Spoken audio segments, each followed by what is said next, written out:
Welcome, everyone. I'd like to call our meeting to order. Madam Clerk, please read the adequate notice compliance statement.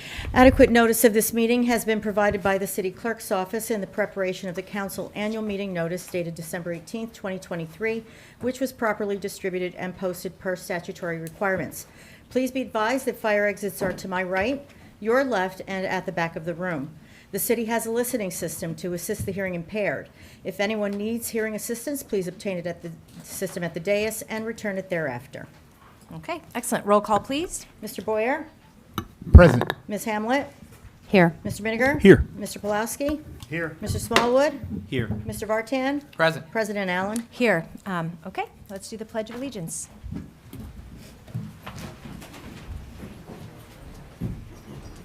I pledge allegiance to the flag of the United States of America and to the republic for which it stands, one nation, under God, indivisible, with liberty and justice for all.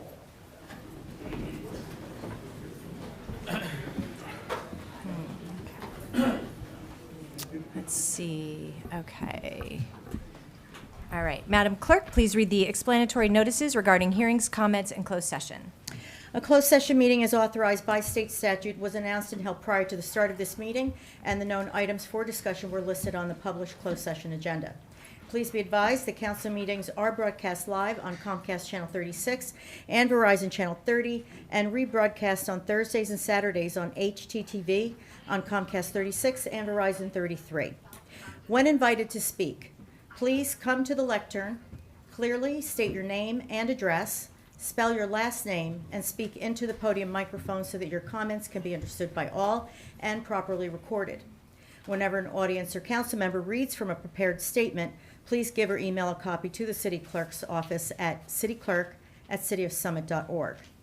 To help facilitate an orderly meeting and to permit all to be heard, speakers shall limit their comments to 3 minutes.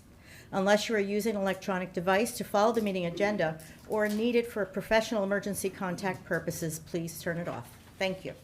Thank you. Okay, approval of minutes. Do I have a motion to approve the regular and closed session meeting minutes of June 24th, 2024?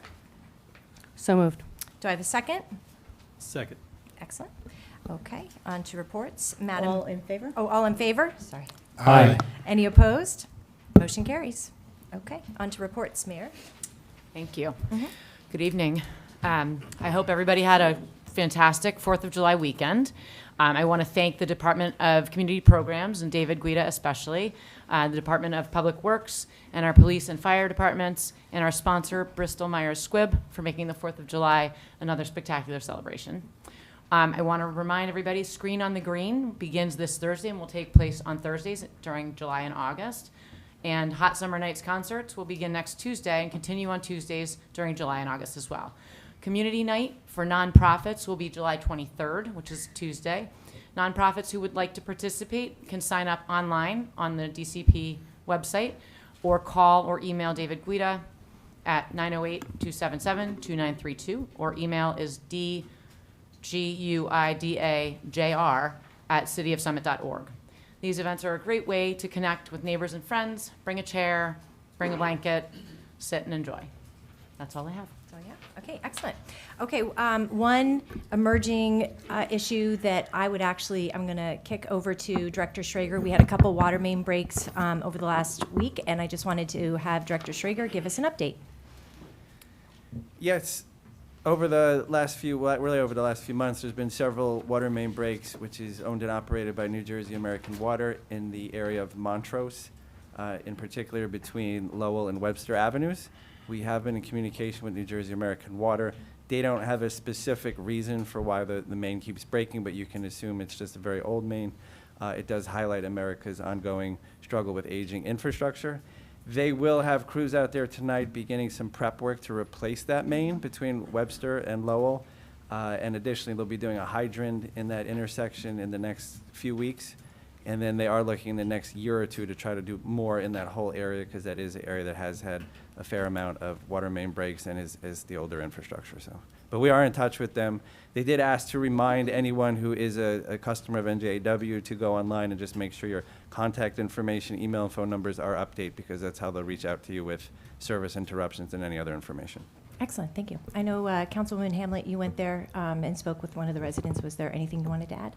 I learned more about water main breaks than I probably would like to ever know, but I do think it's interesting that there are 4 or 5 in the last 5 weeks, and I know it is because of rising temperatures, and I think the water line there is from 1924. Don't quote me, but I think it's my only discussion with Director Schrager today was I really want to make sure they understand that we've had 4 to 5 in the last 5 weeks, and as I look down that road, I just want to make sure it's not happening in the next 3 to 4 weeks, and I know we'll talk more about that tomorrow. So thank you for your hard work on that. Yep, okay, thanks. Okay. Historical minute, Councilman Pulaski.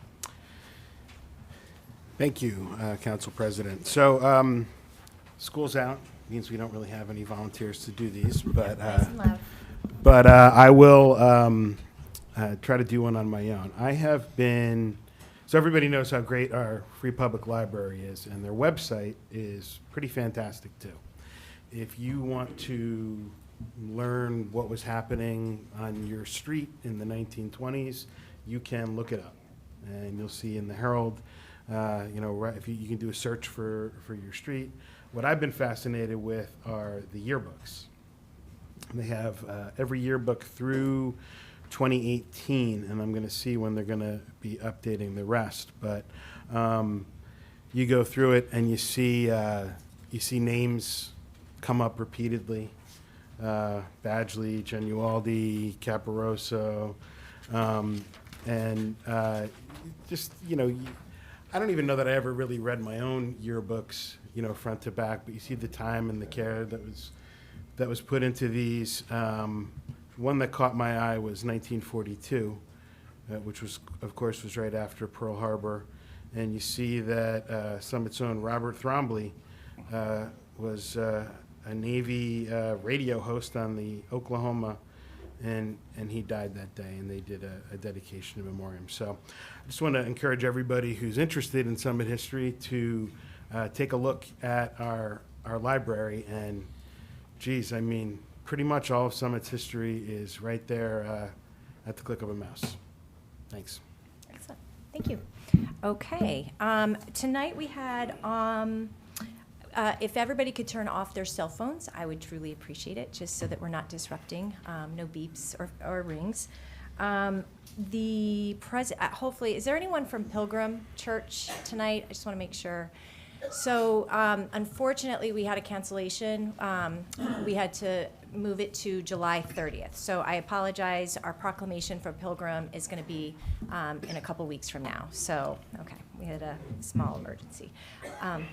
Okay. I'm going to switch this around a little bit. We do have a safety presentation tonight. I'm going to actually just do HTTV first, if you don't mind, only because they have some interns here tonight. So HTTV, I actually have President John Saruta here, and Amanda Olson is right there. There you are. You guys can come on up. Tonight we have HTTV joining us. And are you coming up too, John? No? Okay. Oh, I love your dress. And Amanda is HTTV station manager, so if you're all watching from home on the broadcast station, we have HTTV to thank. For nearly 50 years, HTTV has been a force behind filming our council meetings, zoning and planning meetings, and many other government and community shows. Last meeting, the City of Summit recognized these amazing interns that we have at City Hall, and it made me realize that every summer, HTTV also brings in anywhere from 4 to 10 interns over the summer and many out throughout the year, which provides an opportunity for local students getting a degree in film, communication, or broadcast to get a real-life experience at a local television station. I would say that it rivals New York City. You can do everything in Summit that you do in the city. So the City of Summit funds the station through licensing fees that are collected from Comcast and Verizon. And as we know, local programming is critical to local government. So I asked Amanda to come with her interns tonight so she could highlight what the station does with our community, recognize the work that they do, and also, I wrote this, recognize the work they do, and also, and also have the interns just talk a little bit about their unique opportunities and how HTTV has changed their life. Amanda? Thank you, Lisa. So hi, my name is Amanda Olson-Dazuli. I'm the station manager at HTTV, and I've been with the company for almost 10 years. Over these years, I've had over 45 interns come through the station, Amanda. and many in which have gone on Amanda, to successful. just lean into the. Oh, even more so? Oh, there okay. you go. That's really Thank you. Okay. Over the years, I've had over 45 interns come through the station, in which many of them have gone on to successful media and communication careers. For example, students have gone off to work at MLB, News 12 New Jersey, NFL, NBA, CNBC, ABC, Fox, NBC, ESPN, and many more. HTTV has provided local programming for almost 50 years, as Lisa has said, in Summit, and we're still going strong. We record the planning board meetings, the zoning board meetings, the council meetings, PSAs, and city shows. We also film Summit events and activities on the Village Green, SDI's Meet the Merchants, and various events downtown. Tonight, I have 3 interns who are at the station this summer and 1 former intern. Without these interns, much of the work we do could not happen. Thank you for recognizing us tonight, and it would be great if these interns could say a few short words. But before I do get into these guys coming up, I would like to tell you guys about the council about a recent interaction I had with a previous intern. A previous intern, Olivia. Olivia was an intern at HTTV in 2019. A couple of years later, she graduated from Montclair State University, and we hired her as our graphic designer / animator / production assistant. About 2 years ago, Olivia left HTTV for a full-time position at MLB. Last month, I saw that she won an Emmy for her work. Olivia yes, it's really impressive. Olivia messaged me saying the following: "Thank you so much for everything you've done for me. I wouldn't have gotten to this point without the opportunities and skills you've given me at HTTV." Olivia is just one of the many success stories I've heard from our former interns. And now I'd like to introduce you our current ones. Okay, thank you. Hi. Hello, I'm Lance Foulé. I'm a rising junior at Montclair State University. And my favorite part about being here at HTTV is I can just be very creatively ambitious when I'm there. I recently produced a segment called The Lunch Break. It's a show we have here at HTTV. And I was able to be very involved in every segment of creating a show like that. And through creating it, I made a lot of mistakes, which are lessons that I'll learn and take throughout my entire career. And for that, I'll always be grateful for HTTV. So, thank you. Thank you. I guess we should clap for each one of them.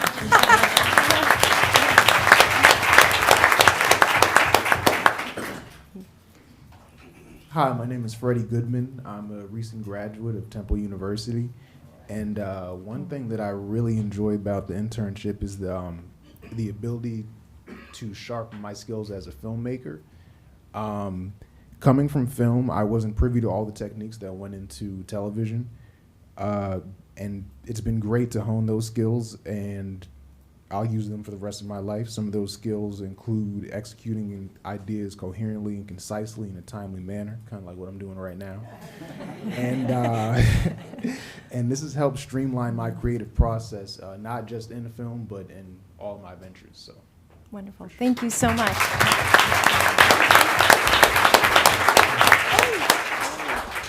Hi, I'm Charlie Zucker. I'm a rising sophomore at Northwestern University and an intern at HTTV. I'm pretty new to the production process, but my favorite part about this internship is its emphasis on collaboration and communication with other members of the team, which is such an important skill in all facets of life. Having to actively listen to and trust others toward a collective goal is prevalent in the production process, and I'm grateful for the opportunity to have people hear out my ideas, but also to help others develop their ideas in a real-world setting. Excellent. Thank you, Kelly. I gotta raise this a little bit. Yep. Hi, my name is Reed Chrisman, and I just graduated from the NYU Film and Television program, one of the most prestigious film programs across the entire country. And the only reason I was able to apply to NYU in the first place was because of this internship. It was an opportunity for me to learn the basics of filming and editing, to start working in the industry, and to start putting together the portfolio that I needed to get accepted. This program gave me the freedom to make my own content in service of HTTV, which is a freedom you cannot find at any other internship. and one that I think really pushed me and helped me grow. I'm so thankful for that chance, and I think it's only fitting that HTTV is being recognized tonight because I owe all of my future success to them. Thank you. Thank you.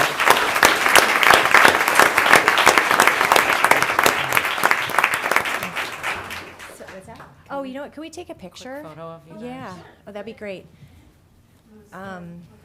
Yeah, John, you should come take a picture.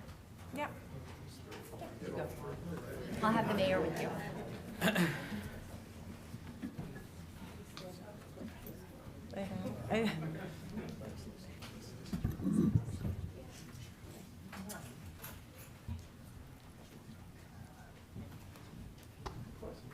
I photo?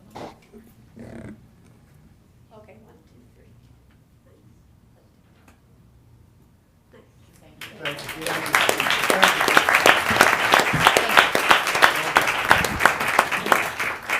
I just want to say, full disclosure, I've been on the board for some time. I don't get to do as much with HTTV since I've been on council. But it really fills my heart that when I hear these kids and how much it's changed their life, and these are the stories that continually happen every year, I know we're doing something right. So I just want to say thank you again. So, thanks. Okay.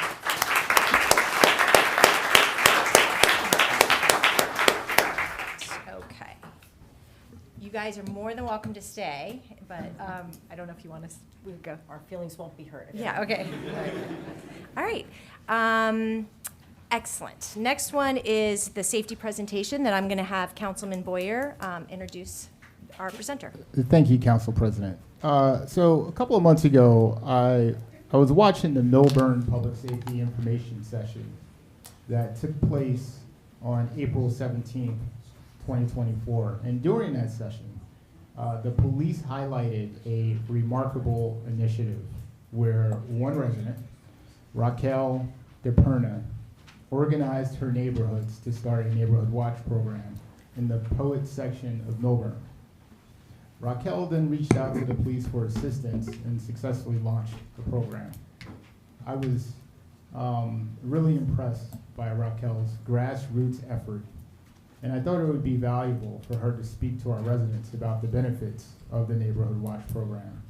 While I appreciate crime prevention efforts, what truly stood out to me was the sense of community and unity that this program fosters.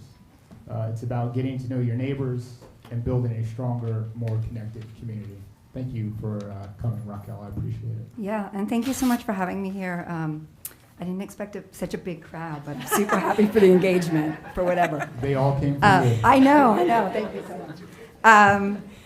So I wanted to just sort of take the time to say that the Neighborhood Watch, just in its origin, it was intended to be a community-based program that increased safety and security, but it's not run by the town and it's not run by the police. It's really run by the residents, and that's the key factor here. It is one with collaboration from the town and support from the town and collaboration from the PD, and that's what makes it really successful amongst lots of engaged people. So like a year and a half ago, the crime has been ticking up. I think we can all agree. Hasn't been trending down. And there was a car stolen at like 8 a.m. right next to where I was waiting for my kids to the bus stop. I missed it. Somehow they got the car and I missed the whole scene. But we and many of you may have just a little text chain where we text the neighbors like, oh, just see what happened, but limitations on text. And so I decided to take my husband's little chat and turn it into a little larger scale initiative in the neighborhood. So I got like 300 people engaged within 2 minutes.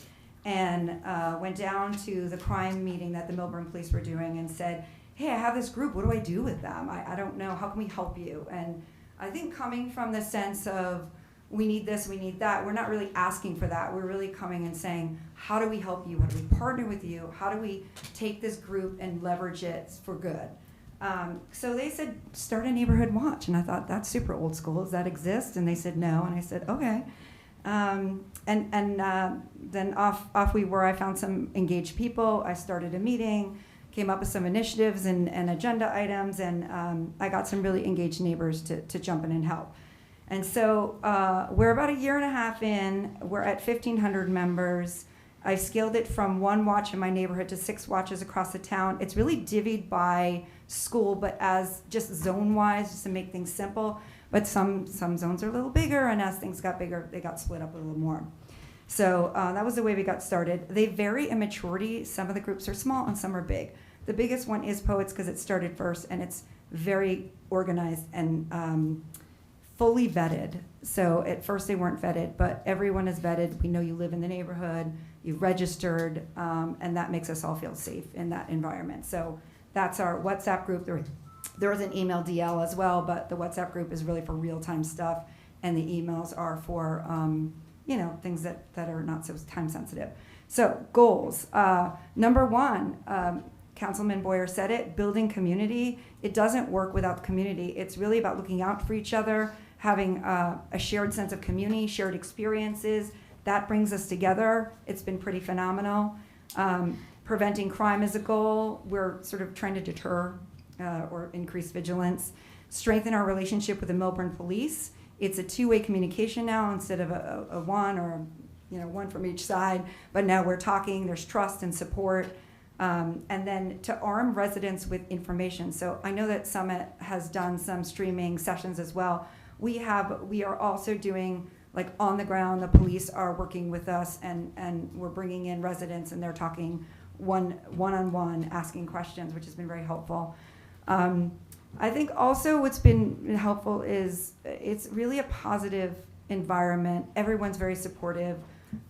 We all come together and lead by example, and we're looking for proactive solutions. We're not making demands, but we do have suggestions, and we are asking questions, and the police are partnering with us to make some of those things come to life, and that's been really rewarding. So we're here to do our part, and so how do the residents get involved? There's formal roles, core teams and local leaders and local voices. Some neighborhoods that are more mature have block captains per street, and they bring everyone together during times of need in terms of like needing some help with footage and whatnot. We're signaling that we're coordinating. Probably doesn't do a heck of a lot, but we know we're part of a group, and we have signs that we nail to the street with cameras above them and stickers, and we just want people to know when you come to that neighborhood, we are taking care of each other. We have a camera registration program where you can register your camera. If the Melbourne Police need footage, they can access that. And then, the way that all the other residents who aren't part of our formal role play into it is they're sharing their stories. So there was a break-in, and there are, unfortunately, several. That person gets on, they share their story, we learn from that story, and then we get smarter and stronger, and we understand maybe we need to put glass break in the back of our doors, and we learn how they're getting in and why, and it's a little more information than maybe the police can officially share, but we can share amongst ourselves, spread that across all the groups. We're getting educated, reporting suspicious activity, we're watching each other's homes, we're picking up each other's mail, and we are coordinating our angles of camera footage. Okay, so the collaboration with the police and I would say the mayor and the town council really helped us get this kicked off. It is continued support that keeps it going.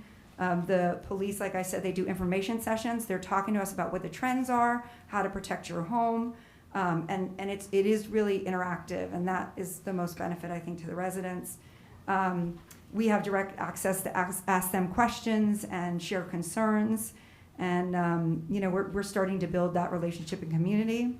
And then when we have suggestions, maybe it's town related, maybe it's police related, we can go to the business administrator for Melbourne, and he's been really great about making things happen. And our Councilman Ben Stoller introduced me to Councilman Boyer, so again, the support continues.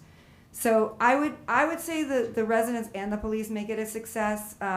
What are the achievements? I think in 2 buckets of collaboration and building community.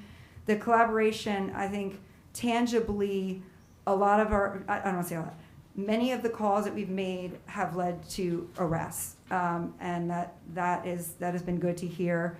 The camera footage that we're providing is helping to evolve investigations. We are sort of mapping out on a map the car hit here, it got stolen, it hit here, it hit here, it hit here, then it went to that home. So we're really kind of working together on how we draw this out and try to pull footage from everybody. We are reducing call volume to the police because we are streamlining questions through the watch. And then also the community is talking amongst each other. There's a suspicious car out there. Is that your neighbor? Is that your Uber? Who is that? If we don't know, we call it in. If somebody says, that's my babysitter, hold up, we don't bother. So it saves some call volume. And then, I think I impressed upon the two-way communication with the PD, but there's something going on. We know there's going to be police presence, or we see the drones in the air.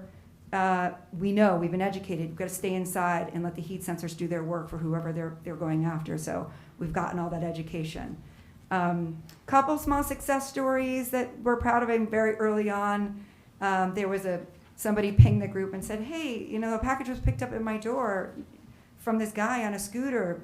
Is he a neighbor? Did the package get delivered to the wrong house?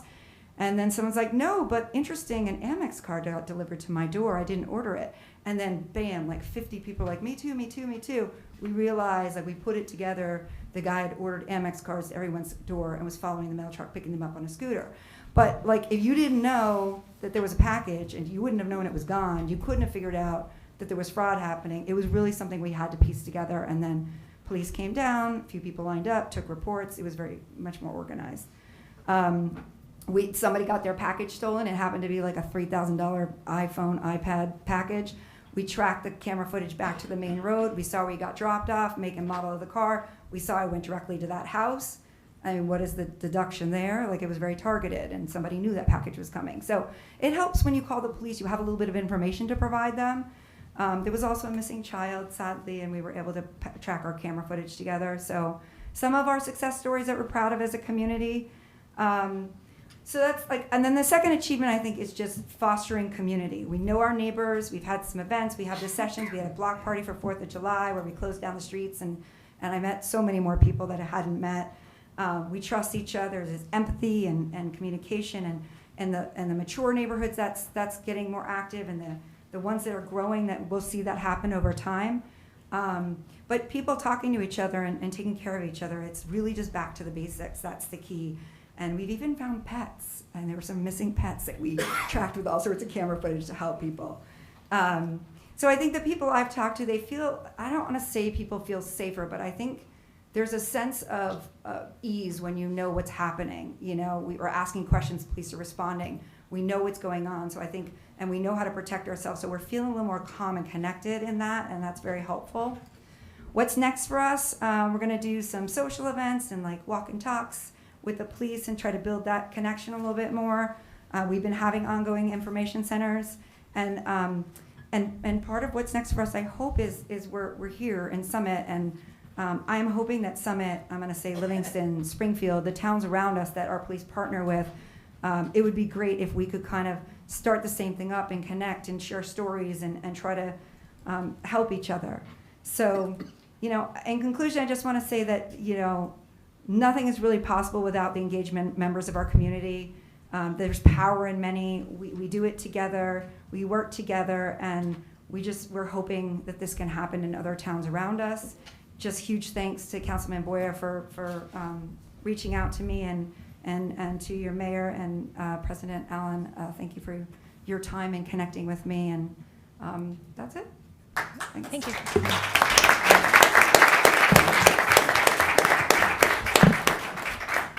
Raquel, thank you. I appreciate it. I know you want to get home and your commute from New York and everything. This is really great. This is truly a grassroots effort. I like the idea that whoever is on council, it's not another committee where you select somebody to lead it, right? These are the residents. This is independent from city control. Working with our police department and enhancing our community safety. I think that if you are interested, at some point we'll put something out in the city so that you can call in, and we can set you up with Raquel to figure out how to get this started if the residents are interested. Right? Thank you. Thank you. Thank you, Raquel. Thank you, Councilman Boyer. Okay. Are we all set on the timer? Yep, we are. Okay. All right, then we are going to move to public comments. At this point in the meeting, council welcomes comments from any member of the public about issues that are not on tonight's business agenda. Whenever an audience or council member reads from a prepared statement or has a question, please provide a copy to the city clerk at cityclerk@cityofsummit.org. To help facilitate an orderly meeting and to permit all to be heard, speakers, please say your name, your home address, and please limit your comments to 3 minutes. Also, if you could please just, if you're representing an organization, please identify the organization. If you come up and you are, I said that. Only one speaker at a time on the floor, please. I'm actually just going to speak to you guys. There's a lot of people in this room tonight. And I assume I know what it's about, which is probably Juneteenth. I'm going to reserve my opinion and a statement. But what I do want to say is, because I feel like the public comment is for our community. And just that, we are a community. There's a lot of passion in this room.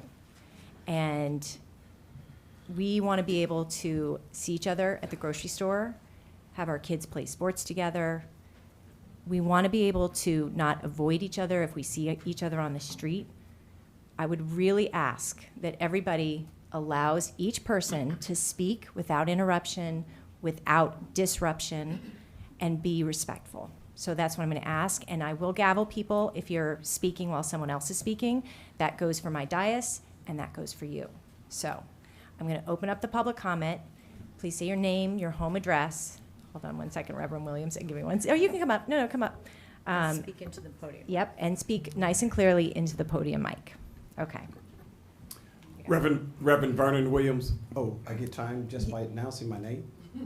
Yes, it's okay. Would you like me to start over? I'll be happy. Go ahead. Yeah, I may. Yeah. No, as soon Reverend as Vernon Williams, Fountain Baptist Church, Yeah. 2 Frost Court, Raritan Township. Okay. I stand tonight to respond to the false allegations leveled on the all-volunteer planning committee for Juneteenth. We are a committee made up of Summit residents and community leaders. I sat in the community as the representative of the Fountain Baptist Church. I have been a pastoral leader working in Summit for 25 years. For the past 25 years, Fountain has been a religious institution in Summit for 126 years, working on many concerns and issues integral to the good of the city. The very chamber that we are sitting in are on the grounds of the old Fountain Baptist Church. Therefore, Fountain takes issue with anyone who would infer that our involvement in the Juneteenth planning was that of an outsider, a Jim Crow era trope. This was done when Councilman Boyer stated in his interview to Fox News Digital, by the way, some of the people that didn't want me to speak, they're not from this town. The committee began work as early as September 2023, developing a commemoration and celebration that would be in keeping with recognition of how blacks were denied agency and dignity of self-determination. And no time Councilman Boyer bothered to attend any of our meetings. In February, committee members remember being asked if we were ready to talk about speakers. We informed the city's representative that we were not. We discussed 3 speakers for Juneteenth, a keynote speaker, the mayor, and possibly spoken word from high school teens. At no time did anyone consider Councilman Boyer. He was just simply not on our radar to invite to speak. Hence, we cannot rescind an invitation that we never extended. On June 18th, the planning committee learned of Councilman Boyer's request to speak.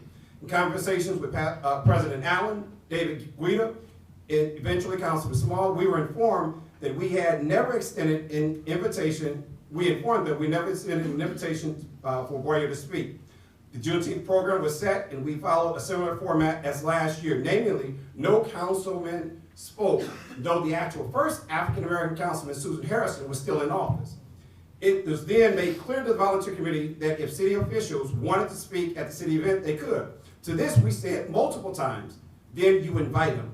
Oddly enough, you refused. Why is that? For us, Juneteenth was not to prevent nor add a platform for political grandstanding.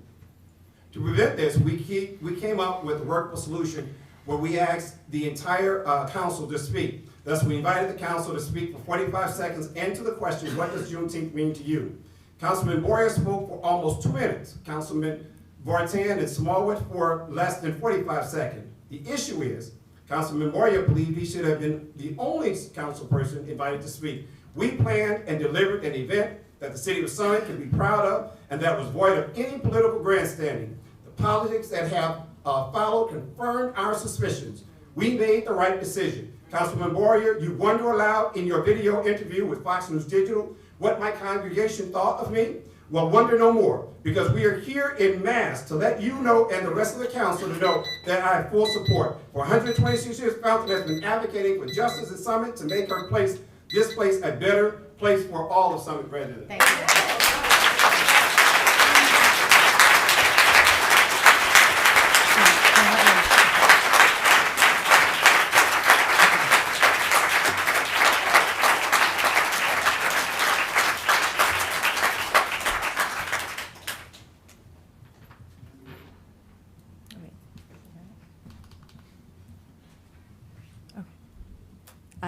Just your name, your home address, and if you're representing an organization. Okay. My name is Johnny Rosser, 2914 Vauxhall Road, Vauxhall, New Jersey. And I am a member of Fountain Baptist Church. I'm a member of the Juneteenth Committee and have attended most of the meetings. My purpose for joining the committee was to help in the planning of the Summit Juneteenth program. I have never been asked, nor have I asked any member of the Juneteenth Committee about their political affiliation. The meeting for the 2024 Summit Juneteenth program started in the fall of 2023 and continued to June of 2024. The first mention I heard of Councilman Boyer's name was Tuesday, June 18th, 2024. The significance of Juneteenth is rooted in the Emancipation Proclamation, the 13th Amendment, and Major General Gordon Granger's General Order No. 3. Juneteenth is a day of celebration for people of African American descent. The Emancipation Proclamation changed the status of enslaved African Americans in the Confederate States from enslaved to free. It is a shame that Summit's 2024 Juneteenth Day of celebration is marred by one person's perception of political affiliation, platform, and agenda. Do you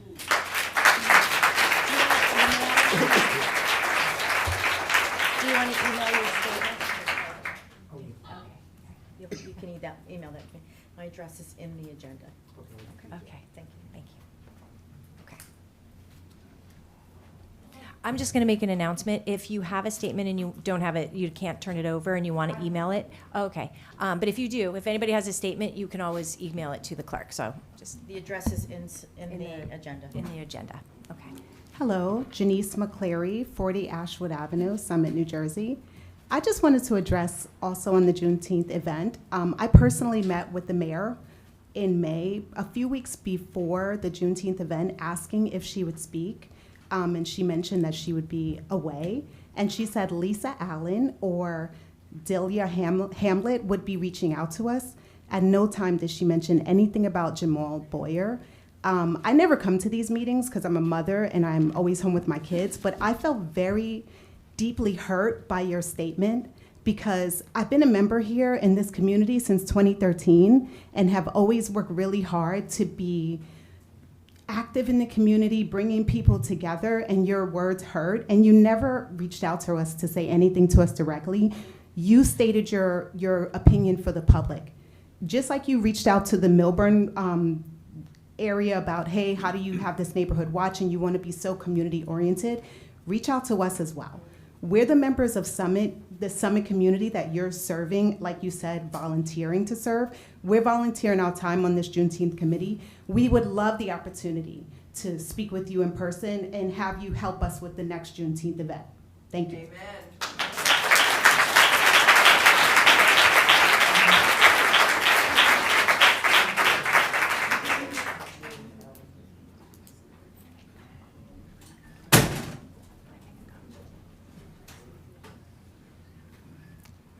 Good evening. Hi, Susan. You look Hello, familiar. folks. How are you? I'm Susan Hairston. I'm the former councilwoman from Ward 1. And I was a member of the Juneteenth committee when it was first initiated. So I am here to set any record straight about any misunderstanding or mischaracterization of people on the committee.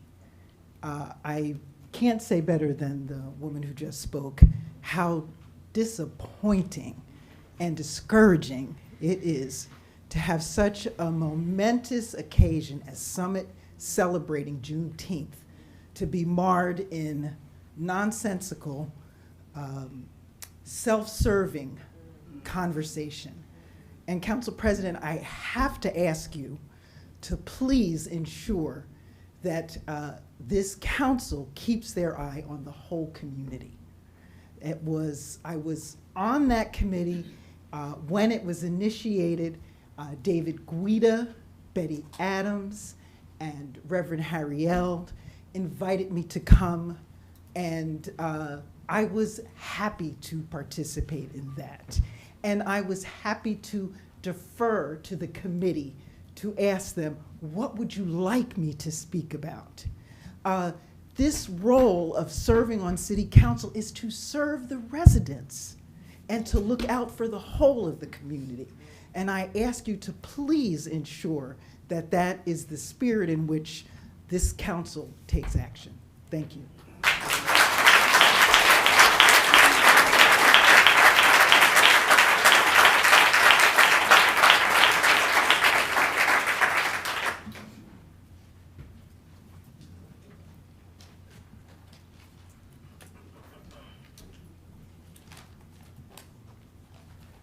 You'll start at once. Yes. Great, thank you.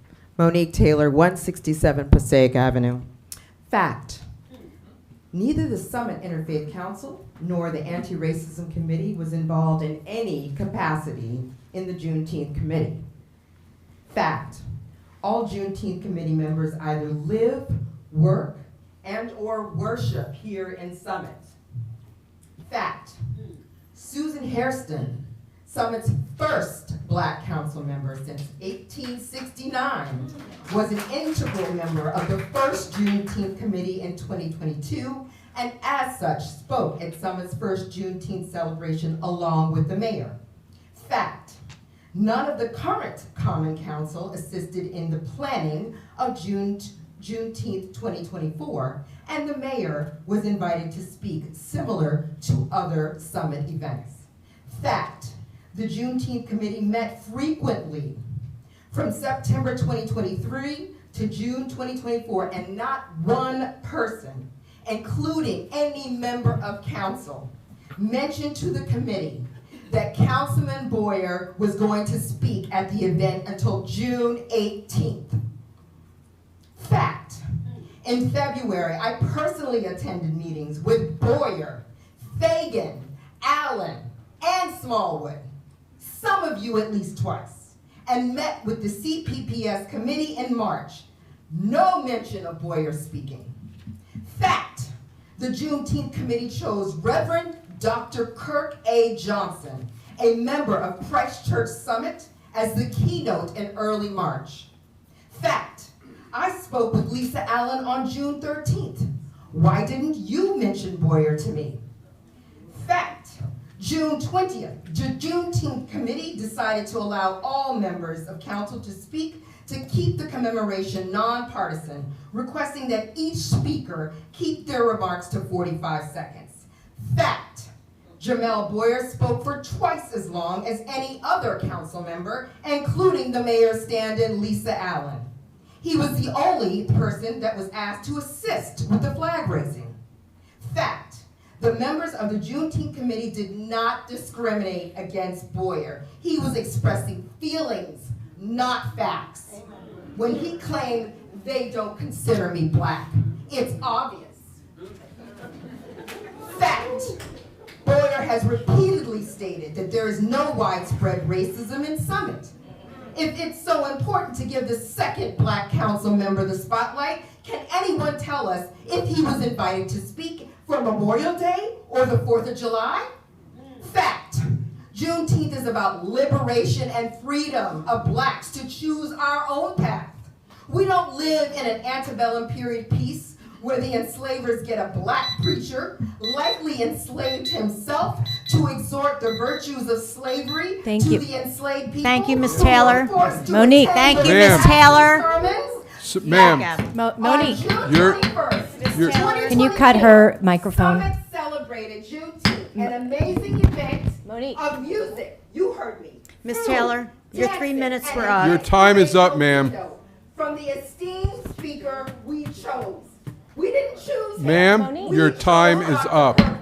Ms. Taylor, you're taking time away from other public speakers. No, Monique, talk. We Please. look forward to making next year even better. Chief.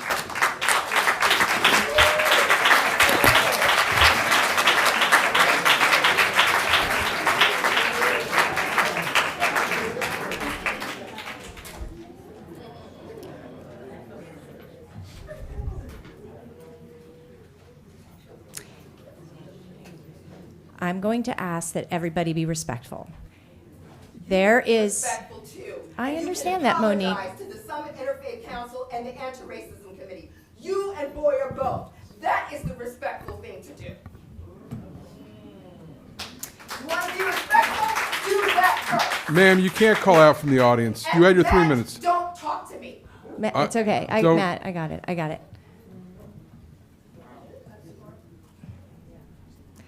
When I do not want to take the public time, but I'm going to tell you something because there are some misfacts in there. When I met with Amy, because I said the speech because the mayor was not going to be in town, and Delia Councilwoman Hamlet was not going to be in town. I met with you, Monique, and Amy, and Trevor. Yes. And I didn't know that Jamel wasn't speaking because in January, I had asked city staff and Councilman Smallwood to make sure that Councilman Boyer was on the committee and that he would be speaking. Where is it written? Ma'am, Monique, there's no like- cross dialogue. Monique, Where is it written?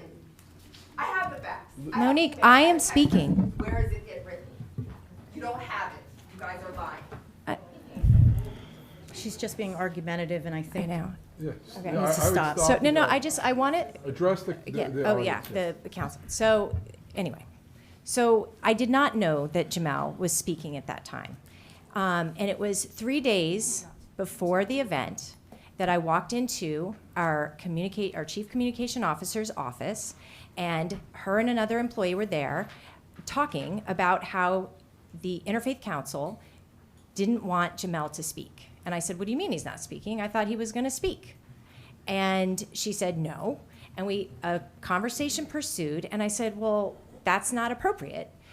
Jamel is our elected black councilman. It is Juneteenth. It is about liberation, and it is about freedom. And I can't imagine that this would that this would actually happen. It must be a misunderstanding. So I called. We scheduled a call. Reverend Williams, I think Monique was on there, David, me, I can't remember who else was on the first call. And the statement was that they didn't want Jamel to speak. Yeah. You said, yes. We said we never invited him. And I said, he is a councilman, and I don't understand why on Juneteenth you wouldn't want him to speak. And you said, yes. So, no. Guys, we have to stop the I know, cross dialogue. Reverend, hold on. Okay, please, guys. Listen. there's no need for shut up in this room. No need. Reverend No Reverend need. Reverend No Williams. need for that. Okay. Reverend Williams. Stop. Reverend Williams. Come Stop. on, man. You're Just a stop. reverend, right? Stop. Come on, no, but I'm saying. Guys, this is my council room, and I will speak. Excuse me. Where's your 3 minutes? I am trying to explain the story. So when we spoke on the phone, there's no me inviting him. I said, he's going to speak. And you said, if he speaks, we're going to respond. And I said, that is disrespectful. He's a councilman. Why would you respond if he just has a couple minutes at the podium, on the stage? And so I said, you know what, we ended the call. I was like, let me talk to our administrator. The next day you called and you said, we're going to compromise. We're going to give everybody on the dais 45 seconds. And I said, I can't make that decision. I got to go back to our administrator. And at that point, our administrator said, that's silly to make every council person be limited to 45 seconds. So when we had the second call, I said to you, I'm like, I actually like time limits. Running a council meeting, I do like time limits. And I was like, but we really don't want to do the 45 seconds. And honestly, half of our council members aren't even around. Why can't we just let Jamel speak? And you said, we're going to have comments for him. And this was we had 3 conversations. The 3 conversations were that, fine, have him come up on stage, but we're gonna comment if you let him speak. And I said, as a black sitting councilman for Juneteenth, I am simply asking, a city-run event does not get made into some kind of circus. And here we are, feeling like it's a bit of a circus. But here's the confusion, and this is, you and I have had this conversation. You were representing Fountain Baptist, but at the time, and I've spoken to Reverend Tanner about this, you are a member of the Interfaith Council. You're a member of the Interfaith Council, and Monique is a member of the Anti-Racism Committee. And so there is confusion sometimes on who you represent. And so I recognize, Reverend Tanner, that you and Monique were not Reverend Tanner, Reverend Williams and Monique were not acting in the capacity of interfaith. And I just want to read something for you, because there were a few missteps on everybody's part. And the fact is that there were conversations that we were told, and it's not in writing, that Jamel was told that he could speak in February. And I said to you, and I implored to you, I'm like, this is a city event.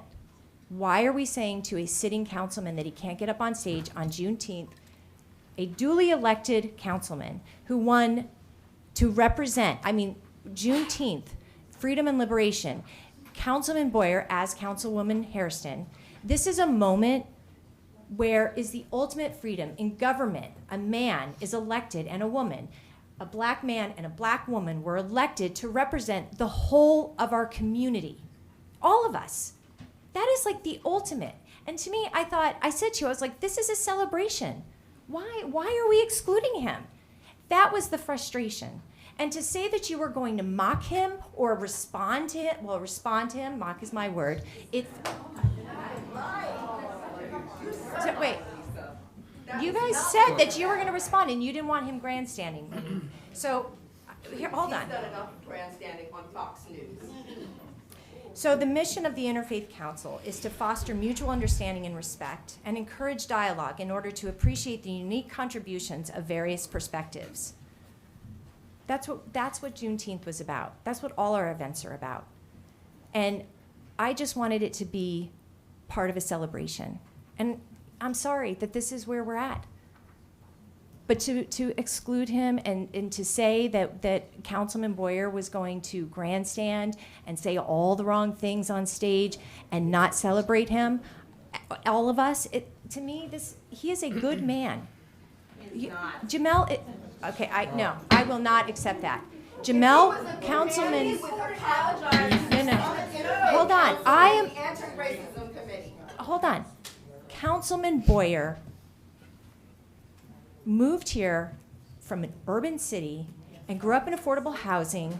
Hold on. He has lived in Summit he lived in affordable housing. He grew up in Summit and he ran for office. I will defend him, and I will stand here and say that he is a good man.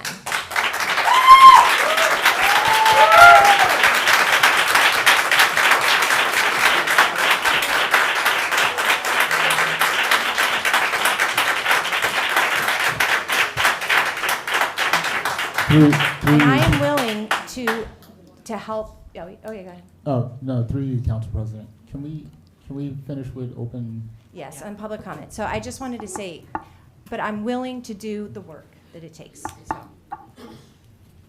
Andrew Miles, former Summer President. I live in Franklin Park, New Jersey, 129 Richard Court. All right, so if you're a person of color who has had the good fortune of not having any kind of experiences of racism in Summit or whatever, okay, congratulations, fine, but that's not necessarily everyone's experience. In my case, a long time ago, probably about 9 years ago, I remember canvassing in Summit with 2 other black people. At the time, I was looking for a certain address, couldn't find it at the time. And then some older white gentleman was jogging down his driveway, about to go on his afternoon jog, whatever. And then I was like, excuse me, sir, can you tell me where so-and-so address is? He's like, I think you're in the wrong neighborhood. I was like, excuse me? I could have gone off on him. I could have gotten really angry at him. But I was like, I'm not going to right now because I have a job to do. I asked him again, where is so-and-so address? I think you're in the wrong neighborhood. So after that, I did find it. But then after the 3 of us got back into the car, one of my colleagues told me, I think he sounds like the KKK. I was like, you might not be wrong about that. So you can't be blinded by eyesight. Just because you haven't seen something or experienced something, can't understand it, or can't explain it, doesn't mean it doesn't exist, doesn't mean it didn't happen, doesn't mean it isn't real. Don't be blinded by eyesight. Thank you. Council President, just really quick. I think, I keep hearing this over and over again about me saying there's no racism, right? Excuse me. They can't hear out there, Lisa. Is there something we can do? This podium you can't hear? Is it the TV? The speaker is, there's a switch for the speaker. If it's on. What do we have in the city that can help with the TV outside? Is there anybody, employee, who can help with the TV? I think Don's going, yeah. Hold on. I'm sorry, give me one second. HTTV? Just to be clear, because this has been like a theme, right? I am chair of safety, and we were talking about a resident protection ordinance because car thefts and burglaries have increased over 100% in the last couple of years. Now, some members came up here and said this is going to negatively impact black and brown people. I gave an example of growing up with 17 other brothers that looked like me running all over the place, and we didn't have any issues. Specifically talking about police contact, right? Nobody ever said that racism doesn't exist or whatever. Listen, there's racist people. What do you, let's stop play games, all right? Like, this is like a talking point that I keep hearing over and over again, and it's just a lie. So I just want to clear that up. So I don't want people using that narrative over and over again. You just said, oh, Pops, that Summit doesn't have racism. I live in Summit for 50 years. You said that. You said Okay. Ma'am, if you want speak, an you have to opportunity to come up speak, to you'll the- have to come yeah. and take the podium. We voted for you. We put you in there. Okay. Ma'am, okay. You can, okay. You can, all right, I don't know if you want to speak. All right, are you ready, Rosemary? Yeah. How y'all doing? Real name is Arthur Stewart, but everybody know me by Man Stewart.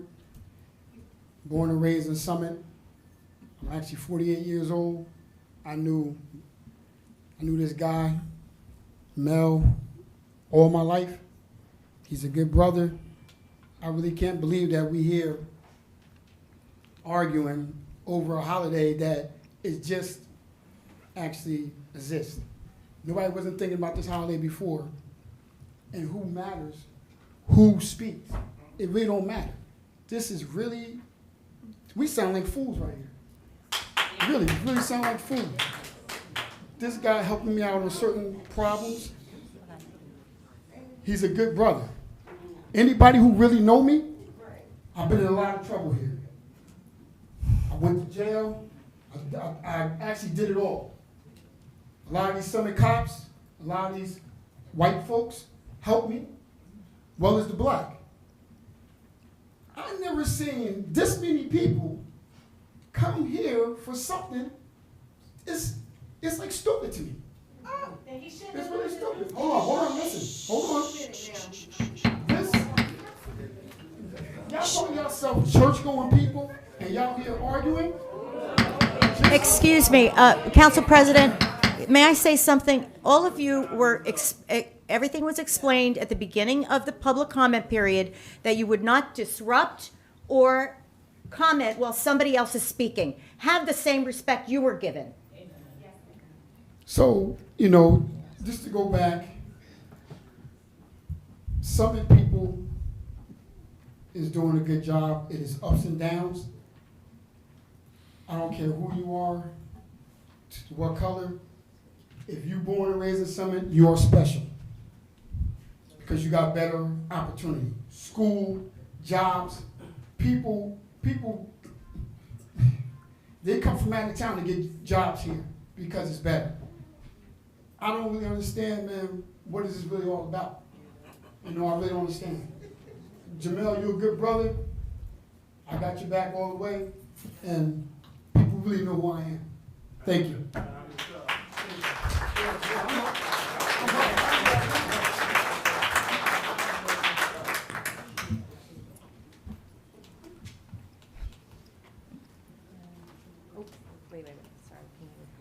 Yeah, let's clear.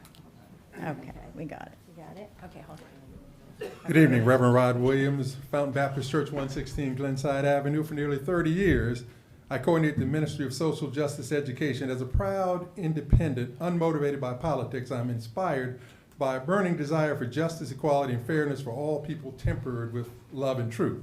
I'm here tonight for the sake of truth. During a recorded hearing on the affordable housing proposal, Councilman Boyer lowered the tone of the conversation with an inappropriate comment about the theoretical prospect of 0 African Americans moving into designated units. After his second quote that it not be conflated with housing for black people, I challenged his premise for interjecting that non sequitur because nowhere had it been indicated that that was the intention of the plan, nor was there any reason to believe that blacks or African Americans would have any special access to said housing. I suggested that Summit's documented redlining presented an opportunity to address an injustice by including it as a consideration and not summarily ignoring it. Please note that it was Councilman Boyer who first introduced race into the conversation. At a council hearing on the Resident Protection Act, several people, including me, expressed concern over potentially dangerous language. Councilman Boyer attempted to defend his plan with a dubious story about he and his 17 young black friends running through people's backyards in Summit. During his remarks, he looked at me at the 3:08 and 40-second mark and queried, and I quote, "But I'm black though, and we can agree on that." I responded with a non-committal gesture because under the council rules I wasn't permitted to answer, nor was I in any way obligated to affirm his ethnicity. He continued with the comment, sort of, "See, there it is. I was expecting that." So again, who brought race into the discussions? I've corrected him before about that same dishonesty, saying that anyone disputed his ethnicity. You should be ashamed of yourself for once again attempting to portray yourself as a self-serving black victim. It's also contemptible and disgraceful that any member of the council, the mayor, or anyone else would support your ridiculous accusations of bias and exclusion based on a difference of black thought. Especially heinous in the light of Juneteenth, the reminder of this great nation's last official liberation of enslaved Africans from the horror of chattel slavery, while black and African American people are still facing cruelty and discrimination based on skin color. But I guess opportunism knows no shame. Mayor Fagan, President Allen, we're working with you on the ordinance language to achieve our shared goal of a safer city for all residents and not at the expense of some, but supporting Mr. Boyer's raw, unadulterated politicking is unproductive at best and an obstacle to trust at worst.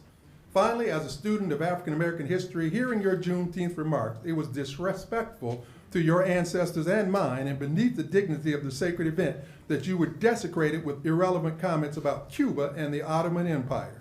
So know this, we will continue to hold you accountable for every falsehood, every deception, every obfuscation, and every bit of pretentious grandstanding, not because you're black and think differently, but because our people and the citizens of Summit deserve a lot better. Amen.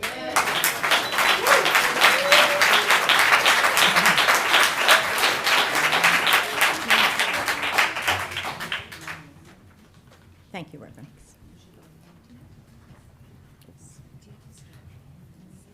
Yeah, I'll take care of it. Yeah. Ready? Okay. My name is Annette Dwyer. I own and live in a single-family home located at 116 Maple Street in Summit. I am speaking as an individual, but I must disclose that I wear multiple hats.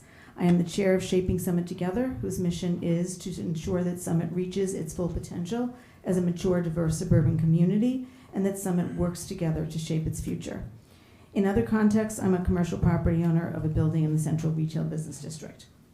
I appreciate the opportunity to address the mayor and common council this evening. I also appreciate the opportunity to be heard by those present in the audience, those who may be watching from home or watching the taped meeting. I would like to ask the collective audience of this message for a way-making, for peaceful and constructive collaboration on the topic of the city's obligation to meet its affordable housing requirement by December of 2025. The efforts made by intelligent, well-meaning, purely motivated people should be praised and not discredited. The efforts should be discussed and not discounted. The whole persons who have contributed time, talent, and resource to figuring out this complex, worthy topic should not be demonized by in-person, online, or other commentary. Under the privilege of free speech, ideas, interests, healthy debate, and perspectives are granted consideration, dialogue, and due diligence to inform a way forward on the topic relevant to the social and economic well-being of a municipality. Free speech comes with it a responsibility to be civil, respectful, truthful, and just. Emotions, perceptions, concerns, and disagreements can be addressed if there is an environment of calm and ample time to listen, internalize, and speak. At the moment, the environment is divisive, crass, scapegoating, and muting. It does not inspire personal safety or lifelong learning to gain perspective of the other. We are losing the social health of our community, and we must self-regulate that behavior. Placemaking in our community for individuals and or families of all economic, racial, ethnic, gender, age, and ability attributes is our moral, legal, and beneficial obligation.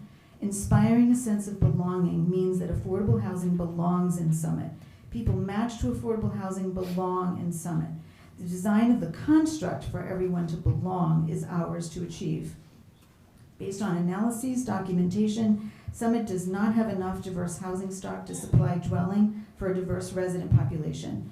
The analyses have been referenced in the master plan, the Fair Share Housing Plan, and by the teams of people affiliated with all efforts to address the analyses of the master plan and the Fair Share Housing Plan.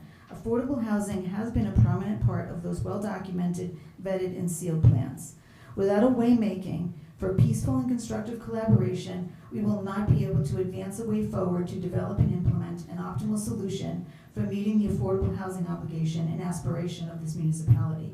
With respect, gratitude for your service, and compatible concerns by my fellow residents, I submit to you a plea for way-making towards peaceful, collaborative, and fact-based information. Thank you, Where we Annette. stand, where are we going, and how are we going to get there? Thank you. Thank you, Annette.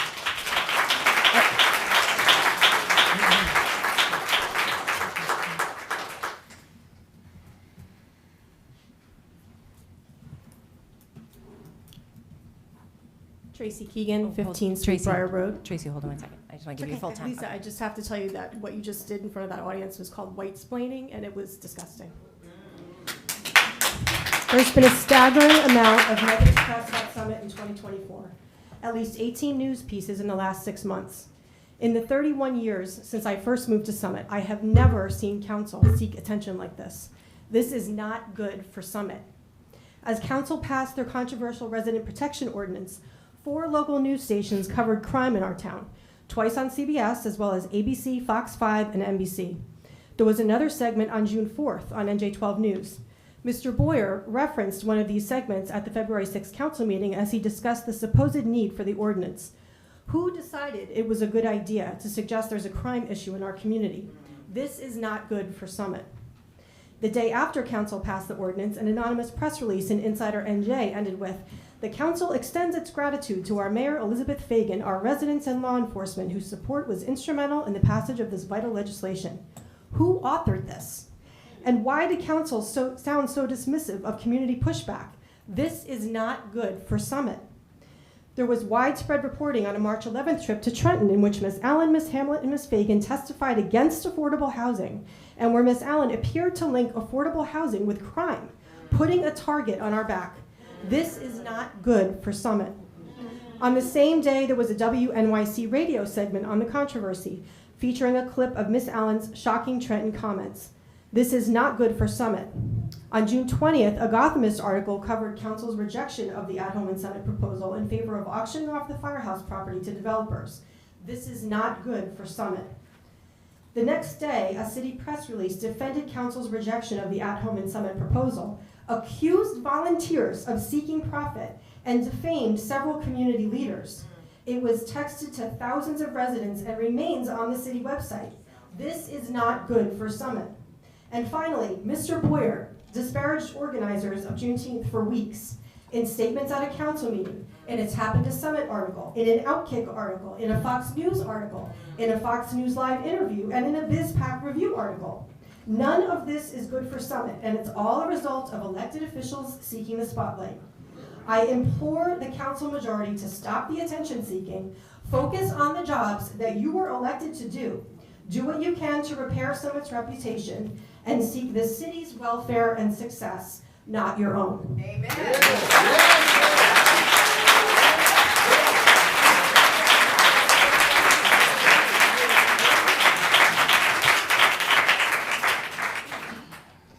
Go ahead, sir.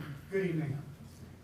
I'm Matthew Winkler, a Summit resident, 108 Beekman Road since 2006, parent of a 2009 Summit High School graduate, and co-founder and editor-in-chief emeritus of Bloomberg News. I come before this council for the third time in 5 months, concerned that the city's long history of congeniality is threatened by recently elected officials showing no desire to work in the public interest. Summit's Juneteenth is the latest example of a city celebration gone awry when elected officials' grievances were abetted by a pliant local media willing to stoke the flames of division for them. Earlier this year, Summit Common Council President Lisa Allen went to Trenton to condemn the state law mandating affordable housing, and in the process, warned of the expanding schools, the expanding crime that seeped into our communities. None of our assertions are true. They don't represent our community's values, and they provoked unfavorable attention on Summit. Summit Council's approval of the largest tax increase in at least 10 years to support the doubling of the capital budget and a 250% increase in the next year without any discussion of the long-term impact on the city's debt burden is short-sighted and capricious. When recently elected officials suddenly voted to sell city property that was well-positioned to help meet affordable housing obligations, they put Summit at risk for legal action for lack of good faith efforts.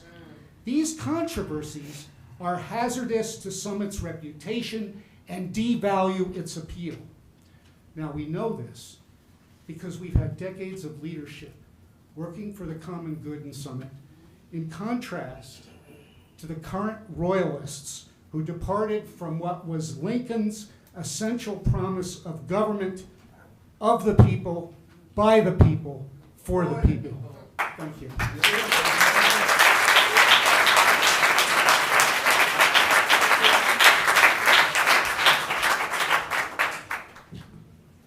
Hello, my name is Lisa DeVries, and I live at 153 Maple Street here in Summit.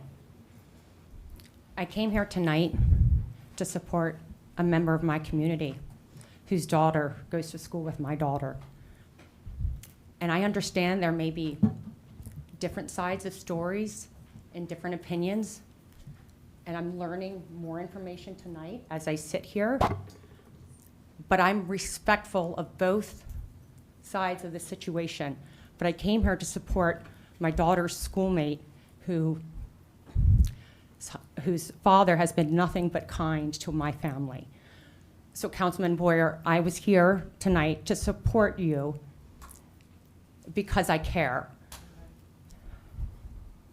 I certainly can't comment. I'm clearly of a different race than some folks here, that's clear.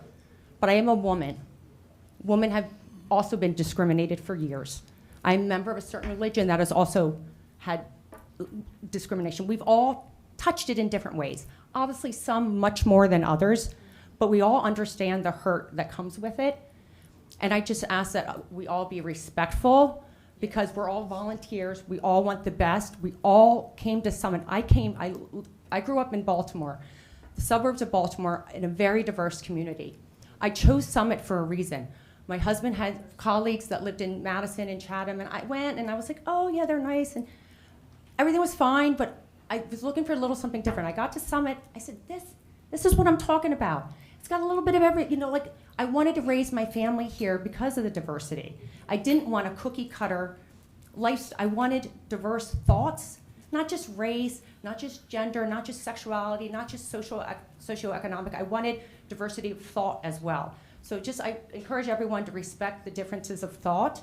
And I just have to comment, when people say there's not a crime problem, when I moved here, my 1-year-old son was in the home with me, and our home was invaded at 5 a.m. in the morning when my husband left for work. And I was scared out of my mind. My 14-year-old's friend was at home sick from school. He's 14, so his mother was not home. She was at work. And there was an invasion in his house where he had to jump out of the second-story window. I have clubs that sit on, I don't have the luxury of having a garage, okay? I live in a small home, I don't have a garage. I have clubs, like the things that we used in the 80s, because all of my friends' cars have gotten stolen. So there is a crime problem. So I would just say that I'm a citizen, and I believe, in my experience, I elected a lot of you folks because of your stance on crime. So I don't want to leave tonight without expressing my opinion that, and I understand there's another side to it, but I definitely see an increase in crime. Our kids see it. My child was walking, she's 14, and has my children are scared. Thank you, Mr. Reese.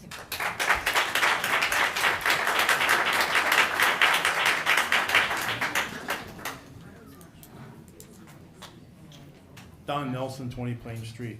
I was going to talk about the 4th of July, following on Mayor Fagan's statements earlier, but my heart's racing. This is not good for Summit. We need to resolve this. I recognize a lot of faces in the crowd. This is not how we move ahead. All we're doing is doing this. You're going to suffer. You're going to suffer. We got to finish this. Normal business is suffering. We're not getting anything done. We need to resolve this. Sit down. Talk about it. Figure out where we went wrong, where we went right. This is what we got to do, because this is not good. As Mr. Stewart, I think, said, we look like idiots. We're all smart people in this room. We should be able to resolve this. I know we have a difference of opinions. And by the way, I'm not perfect. I don't think anybody in this room is perfect. We all make mistakes. So let's move forward, and let's work on next year. Let's get moving along here, because we're just spinning our wheels. I appreciate your side of the coin. I appreciate your side of the coin, but we got to get together and move ahead. I know it sounds difficult, and it probably will be, but we got to do it. Now, yes. Now back to 4th of July. Police department, fire department, OEM, first aid squad. Great job. I was very involved with that for many years. It's a lot of work. People don't see what's going on behind the scenes. David Guida starts July 5th, planning for next year. Donors wouldn't happen without the donors donating their money, but there's a lot that goes on behind the scenes that people don't see. So maybe we need to apply that to this issue. Behind the scenes, let's get it done. All right? Thank you very much.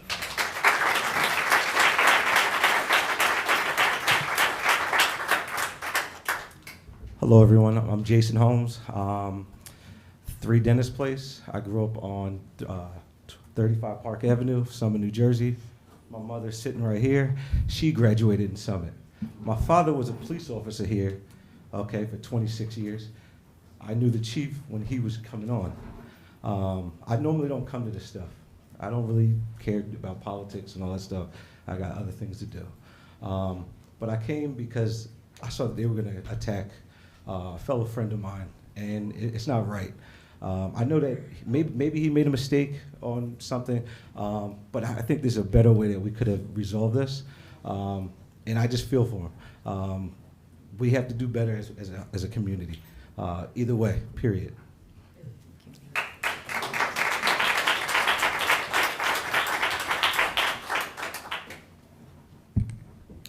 Peter LaJoy, 124 Canoebrook Parkway, Summit, New Jersey. First of all, I'd like to just make a general statement. Nobody here knows what has walked in any of our shoes, and no one knows what we've experienced and where we came from and how we got here. So the first thing we have to start is respecting each other. As to Mr. Bloomberg and Ms. Keegan, to continue to be frustrated because they lost the election last year and tried to turn this into an election issue again and again and again, good luck. But we know what you're saying. We hear it loud and clear. It comes through. You didn't win. And the budget, by the way, just so everybody knows, was put together by the prior council, who supposedly was so royal. But they put together the budget, they put together the capital budget, they put together the plan with the city administrator, and they basically delivered it and dropped it on this council's lap with a few weeks to adopt it. So to blame this council on all of the sins of the past 10 years of a group that couldn't even get a building built properly, I'm sorry, I disagree. But my overriding comment tonight is we really need to start thinking about each other and walking in each other's shoes and understanding that we all came from different places and come from different places, suffer different things, and have had to live through different things. And I agree that it's time to put this thing behind us and sit down just like the 4th of July and just like everything else we do in Summit and work this out. But Ms. Keegan and Mr. Bloomberg, we don't need your moralizing. We really don't. Please tell them to address you and stop making runs. It's not going to help anything.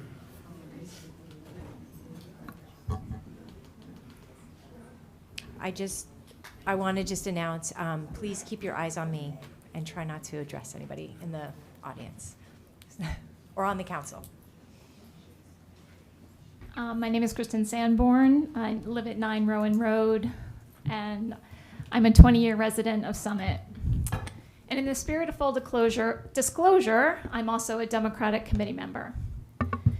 About 2 weeks ago, I posted on the Summit Happenings Facebook page that I was offended by Lisa Allen's testimony before a state hearing considering affordable housing legislation. I expanded on my initial comment by saying that I had always found Ms. Allen relatively balanced in the past, but felt that this was not her best performance, and it was unfortunately on a large stage. Imagine my surprise when 1 or 2 days later, I received the following unsolicited Facebook private message from Councilwoman Delia Hamlet's personal account at 11 p.m. on a Friday night. Message 1 at 11:10 p.m. Hey, Kristen, we are looking for some people to donate some of their land for affordable housing. Would you be interested because we might be able to get some accessory dwelling units in your backyard? I think it could be really cool. Please let me know your earliest convenience and I can get you in touch with the Affordable Housing Liaison. It would be amazing. Message 2 at 11:31 p.m. We have immediate availability, I think, if you would like to help out and donate your land. I responded that I was in fact interested in learning more about such a program and asked Ms. Hamlet to send me the details. She did not. I asked again for details 9 days later and received nothing. At this point, I called Matthew DeLaure's office to inquire about the details of such a program. His response was, quote, "The city is not currently pursuing taking any actions on ADUs to generate affordable housing," unquote. And this is why Ms. Hamlet did not answer me, because her proposal was not real. So the question is, what was Ms. Hamlet's intention in writing that message to me? Was she baiting me to get me to say, you can't have my property? Was she trolling me to say, if you want affordable housing so much, then you use your own land? Was she attempting to intimidate me or shut me up? Yes. The only messages I have received from Ms. Hamlet prior to this incident were requests to transport her daughter home from Lake Hopatcong, as she and my son are members of the same small rowing club there. Which leads me to the broader point of my statement here tonight. We are neighbors who depend on each other. Of course, we have policy differences, but we should be able to safely and maturely articulate those differences. Affordable housing is a serious topic. Councilwoman Hamlet, you were elected to seriously address such important topics and to make Summit a better place, not to bait or troll your constituents. Your message late that Friday night from a Facebook account on which you continue to post was highly inappropriate and makes me wonder what you've done to others with whom you've had more substantive disagreements.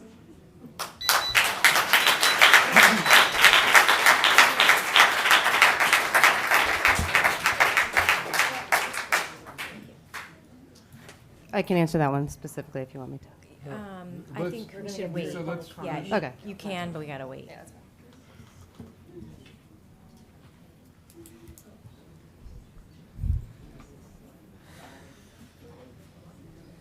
Good evening. Willie Francois, Senior Pastor of Fountain Baptist Church, 116 Glenside Avenue. I'm very new to our town, to our community, and I count it a privilege to be a part of this community that has the potential for transformative diversity, has opportunities to think about what it means for us to practice democracy, to practice civility with one another. And tonight has not been the greatest example of that, but for some reason I still have great hope and great optimism that being in, working and worshiping in a city like Summit holds opportunities for us to think deeply about what it means to do justice. I'm a pastor. I don't pastor a Democratic church. I don't pastor a Republican church. I pastor a church that is committed to love, committed to dignity, and committed to justice. And that is why Reverend Williams was a part of this committee to celebrate Juneteenth as a representative of Fountain, because we're committed to justice, we're committed to love, and we're committed to human decency, things that are being crucified right now by so much public behavior, by people who are elected and some who are not elected. I want to be clear that it may feel as if Brother Boyer is being attacked here today, and some may have personal vendettas against him, but I believe that he is a good man. I believe he's good to his family, he's good to his children. I believe he's good to those who know him. But this is not about whether or not Brother Boyer is a good man. This is about who he is as a public servant. And as a public servant, he is always eligible for critique. As a public servant, he is eligible to be held accountable, like all of you are. You sign up to be held accountable. So I want it to be very clear that the position that the Fountain leader that spoke first today has, it's not about who Brother Boyer is as a person. This is about policy. I'm a son of Galveston, Texas. That is the birthplace of Juneteenth. I've celebrated Juneteenth every year for the 37 years that I've been alive. It's a tradition in my family that we've celebrated Juneteenth. And Juneteenth is a moment where we do not just celebrate the end of slavery, because technically slavery did not end on that day. It ended a few months later. But Juneteenth has to be an opportunity for us to think about where we go next, to think about how we fulfill the unfinished work of Reconstruction and the unfinished work of the Civil Rights Movement. The refusal to expand affordable housing is a threat to the spirit of Juneteenth. To not take seriously that when some people say crime, they actually mean black and brown, is to not take seriously the spirit of Juneteenth. All of the things that you've heard that have been critiques of Brother Boyer are a part of the spirit that we want to live out Juneteenth as more than just a holiday, but a call to action. Thank you, Pastor. To fulfill Reconstruction and civil rights. Thank you, Pastor.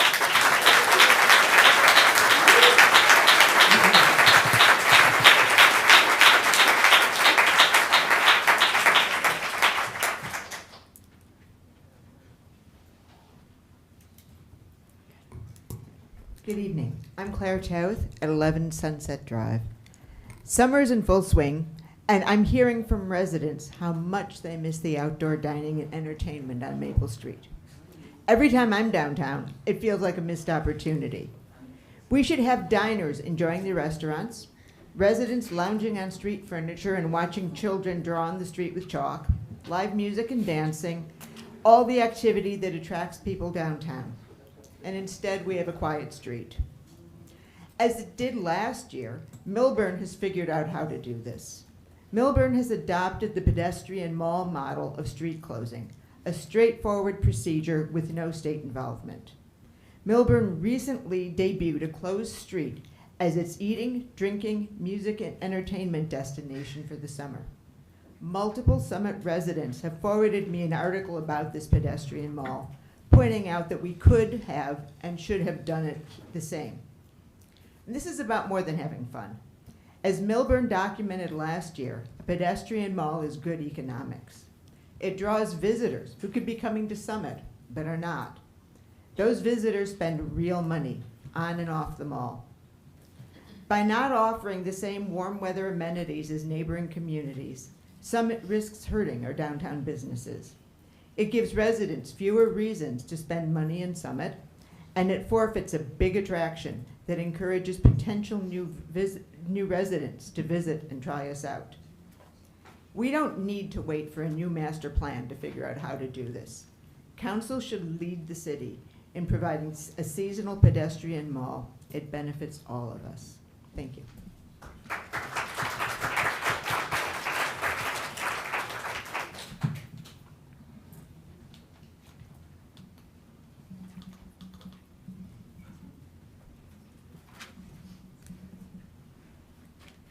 Hi, I'm Vicki Freeman, 46 Shadyside Avenue. I came here to express support for Councilman Boyer. The councilman had a bad experience dealing with the Juneteenth committee, and he spoke his truth. He is free to do that. We have all noticed the increasingly partisan nature of public events in Summit since 2016. The angry voices of Summit Marches On and other partisan groups have torn our town apart, pitting neighbor against neighbor. There has been a great deal of partisan bickering surrounding many events that I've seen in recent years as a citizen of Summit. The Day of Pride, the gun violence rally, and now Juneteenth. Summit Marches On even found a way to negatively politicize Halloween last fall. I believe Councilman Boyer when he says he was discriminated against because of his political affiliation. Instead of an apology for his voiced experience, Councilman Boyer has received nothing but more abuse from these angry partisans. It's wrong. The citizens of Summit have had enough. It's time to come together and show respect for each other and those on the opposite side of the aisle. It's time for these divisive forces to change their ways. Thank you, Councilman Boyer, for speaking your truth and telling us your experience. I hope it inspires change here in Summit. Please don't be discouraged or intimidated from continuing to do so in the future. Thank you.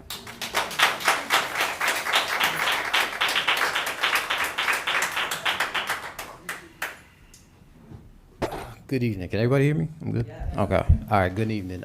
Trevor Cromwell, Tyler Street.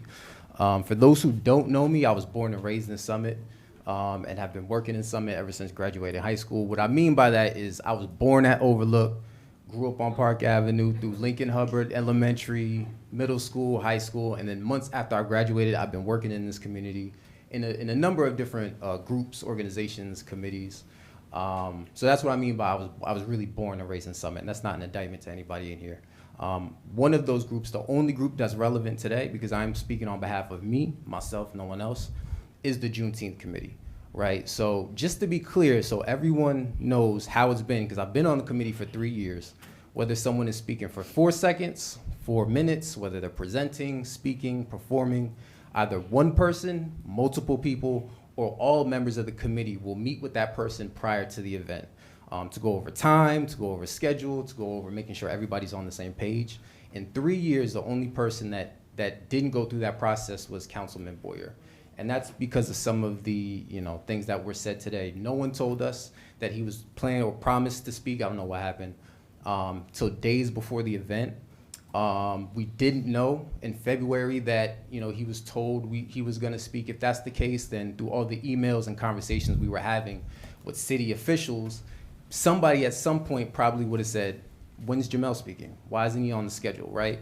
Lisa, you spoke to that. You and I and Monique spoke June 13th, 10th, whatever, just a couple weeks before the event. Again, as you mentioned, nobody brought up Jamel speaking.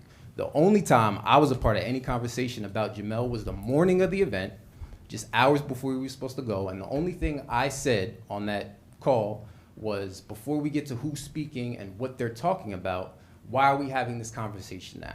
Right? This is something that should have been planned out. We have everything planned out to the final minute. We've crossed all our T's, dotted all our I's, and that's what this issue is about. I can't allow anybody to make this about politics. Most of the committee members respectfully don't even know who you are to have an issue with your politics, respectfully. And I know I got some laughs, but I'm being honest, and that's part of the problem. We didn't know what Jamel was gonna say. We didn't know him. None of the committee members had a chance to meet with you, and that's what this really is about. The reason you're getting this energy today isn't because we have an issue with Jamel Boyer, it's that we have an issue with what he said. Because maybe he has an issue with one or two people, but everybody that's been a part of that committee that attended one meeting or helped plan it, he said that I don't want to quote you, have an issue because you're a black Republican and we don't believe you're black. I don't know you to call you a liar respectfully, but that statement was a lie. We saw the council stand up and applaud that lie. And now we have this division because we all know how divisive politics and race is today. I didn't even want to come here. I'm annoyed and frustrated that I even have to be here. But we're talking about respect. The respectful thing would have had a conversation before you made those comments public and brought this energy to the council.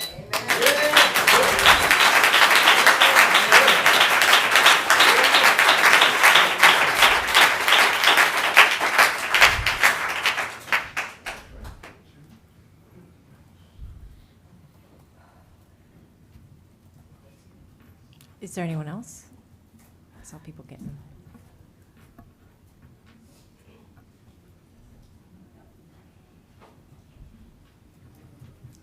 Just say your name and your home address. Richelle Gonzalez, 116 Glenside Avenue. I am a lifelong member of Fountain Baptist Church. Speak louder, please. yeah, just speak up. Thank you. I am a lifelong member of Fountain Baptist Church, and I'm here. I had no intention of speaking tonight, but I felt compelled to speak from my experience with the Juneteenth celebration and summit. It is a beautiful event. The first year it was had.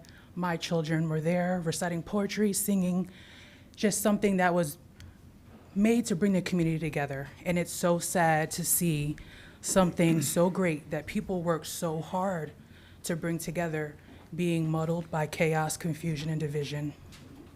A day that's supposed to celebrate liberation for everyone.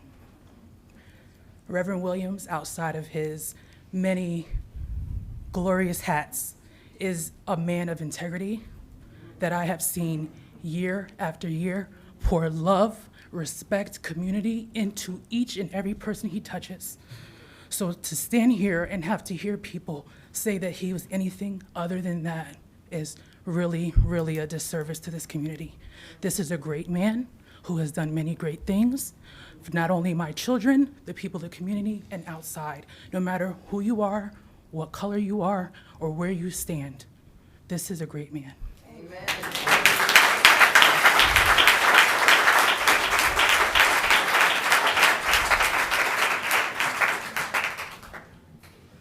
Hi, Stacey Allen at Plymouth Road, 17 Plymouth Road. I'd like to echo what the previous speaker said, but I'd like to say it about Jamel Boyer, Councilman Jamel Boyer. I have known him for a few years now, and I think he is a very good man, even though I heard people saying he is not. I don't understand how anybody could ever say that. This man cares about our community. He is the pride of our town. If somebody thinks he made a mistake, then that is something they can speak to. I agree with one of the other previous speakers that it is perfectly reasonable for people to criticize council members, especially in this forum. However, to say that he is not a good man is totally offensive and horrible, and I can't even believe it was even said in this room. And I just want to say that this is a man who is definitely doing his service to our community. He is caring and loving, and somebody who will put this town first and will definitely care about all the citizens of this town. I was at the Juneteenth event. I thought it was a very nice celebration. I love the tap dancing, and I love some of the other events there. However, after all the council people spoke, the speaker after was Pastor Vernon Williams, and what he said sounded to me like he was negating what the previous speaker said, including Councilman Boyer. I found that to be not appropriate and not fair. He is entitled to his position. He's entitled to his own view of the world, just like Councilman Boyer is, and I think he should have respected Councilman Boyer's opinion and let him stand with his opinion, and he can say what his truth is. So I thought that was not appropriate, and I did not care for it. And that's why I'm standing up today to say I think Councilman Jamel Boyer is an asset to this community and a very fine person. Thank you.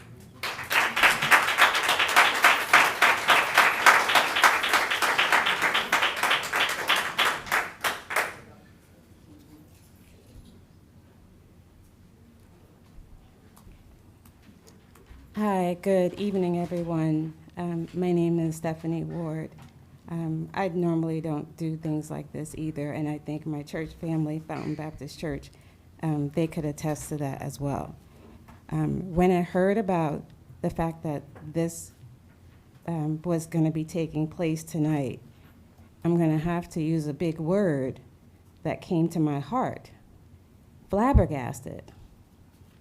Absolutely flabbergasted. And I mean that in the most positive, constructive way, even though it's not really a positive, constructive word. And the reason that came to my heart is because I know both entities when it comes to the situation with Juneteenth. I wasn't there. I was at the presentation the year before last. Maybe it was last year.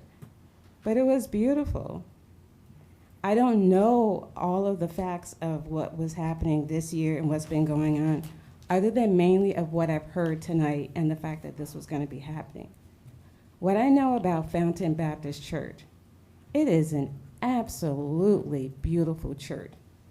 It absolutely has the best interests of the city of Summit and nationwide, worldwide. I know that factually.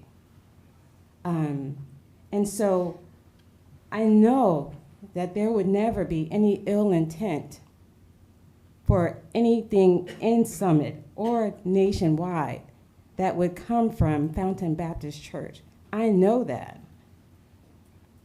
I also know that Summit is a great town, absolutely great town. From the people who are here, I don't know you individually. I've seen some people here. I know a lot of the students in the town. It's a very quaint town. I mean, very good things about it. So I just really hope that I would like to mimic what some people have already said, that it's time to move forward, that we could get together, you know, the two entities, and put this aside and work to make it better going forward. And I really feel from the depths of my soul that this moment, this time, is the catalyst for that change. Because sometimes this is the way change takes place. You bring forward the issues that are at stake, or whatever the issues may be, and you put them on the table and you work to resolve them. And I think this is the start of that, and I look forward to the change and how it's going to be so much better going forward. Thank you.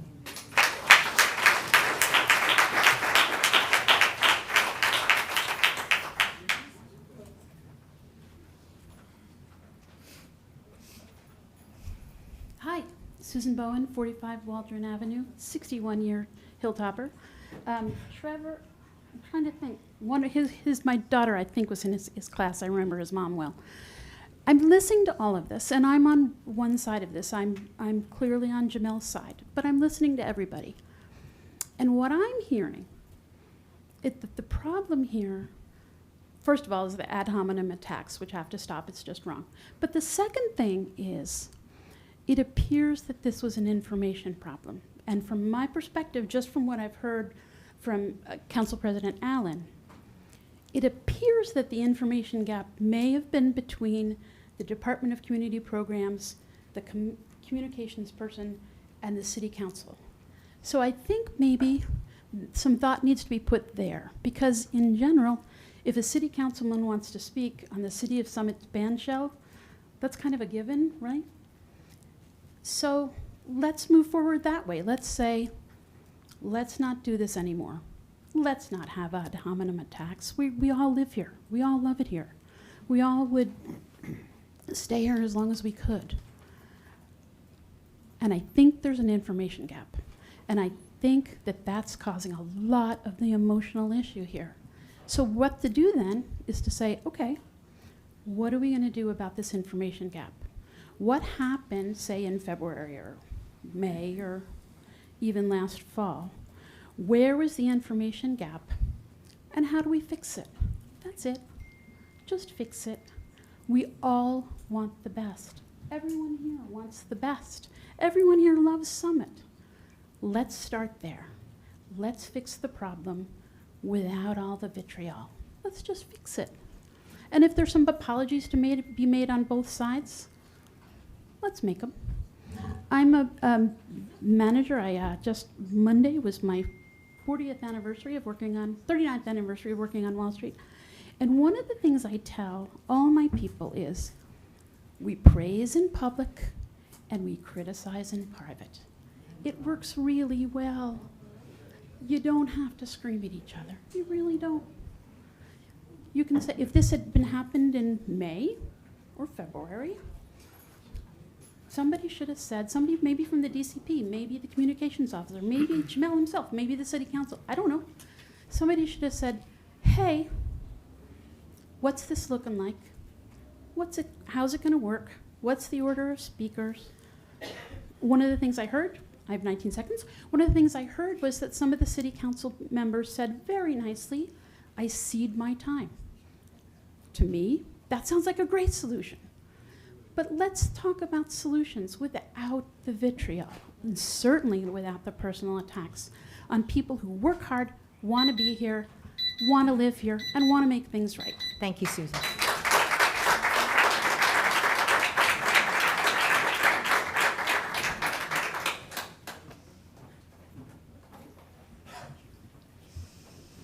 Is there anyone else? Because I'm going to close public comment if there's nobody else. Okay, we'll close public comment then. I think we're going to, Yes. council members? Okay. So we're going to close public comment. I'm going to give the council members an opportunity to say anything that they would like to say. I'm just going to kind of go around the dais. Councilman Smallwood, did you say you want to speak? I can. Oh, yeah, no, I didn't know if you wanted to. Sure. Okay. So I was the council liaison to the Department of Community Programs. And typically from my understanding, the events that are put on by the City of Summit and... Kevin, can you just pull your microphone closer? From my understanding in the short period of time that I've been here, even though I'm the liaison to the Department of Community Programs, it's really up to the Department of Community Programs with Mark and David setting the agendas for the events that go on. And, you know, I mentioned to David and Mark when it came to the Juneteenth event that Jamel would like to speak. And I was told that, you know, that was conveyed to the Juneteenth committee in February. And he was told that the Juneteenth committee was not ready to discuss speakers at the time. I wasn't involved in any of the other planning, which I don't feel like I should have been. It's, you know, it's the Department of Community Programs, the Juneteenth Advisory Board that I would trust to put that together. I was involved in two conversations. One was about a budget, and the other one was, I believe, the day before or the morning of the event itself, and that was regarding Councilman Boyer speaking.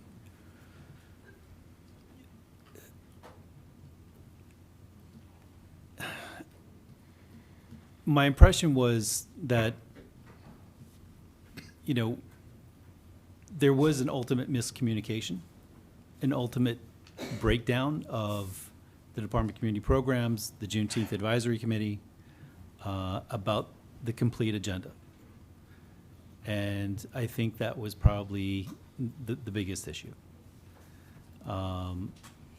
When we had a discussion on the phone about Councilman Boyer speaking, and then ultimately a concession basically saying wanted to offer all council members to speak for 45 seconds. And Reverend Williams, I appreciate you offering for all of us, because I did speak. It was heartfelt for me,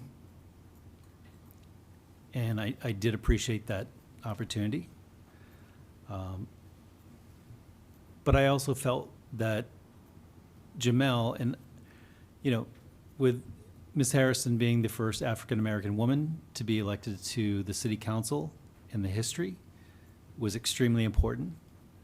However, I also felt that it was extremely important that Jamel being the first African-American male. I didn't see the difference in sexes. I felt like that was equally important. And, I'm not gonna hash through comments, and I think enough has already been said. Enough hurt has already been done.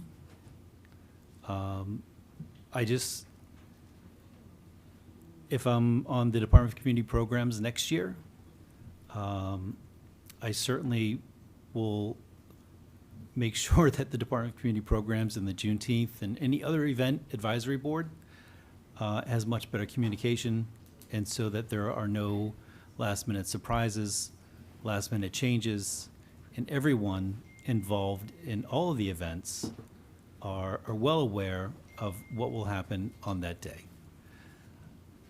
There's nothing that we can do about the past.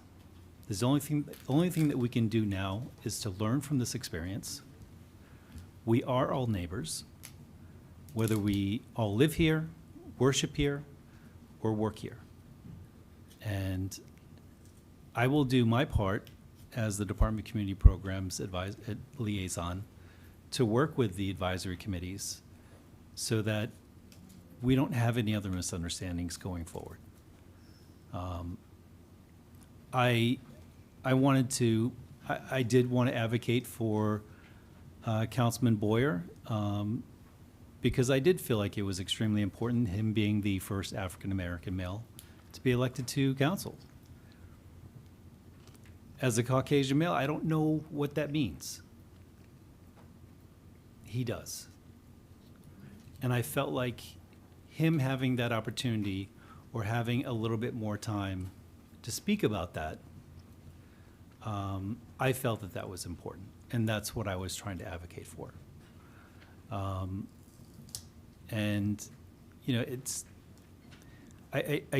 think I'm not going to rehash everything that went on. I respect everyone's comments tonight and their perspective.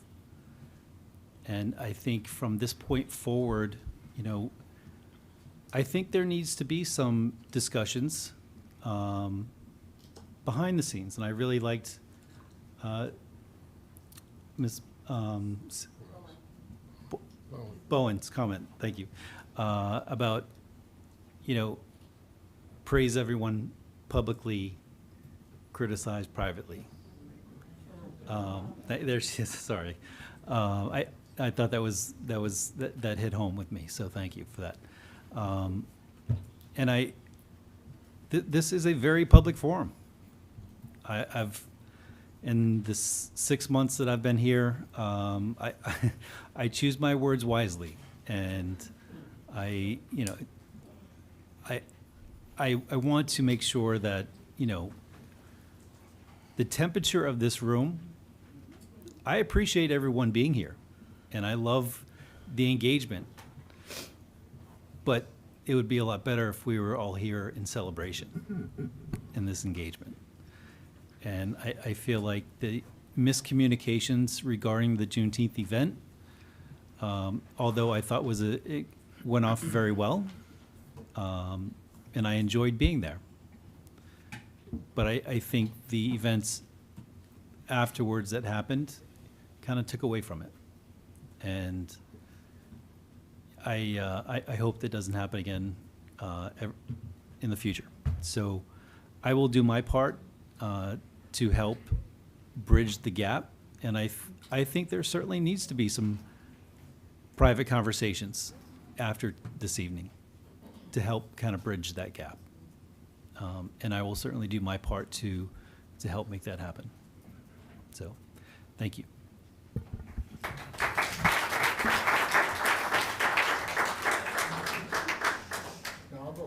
Okay.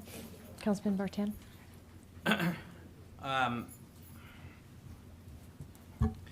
Thank you, Council President. I'm proud that Summit has celebrated Juneteenth for the last several years.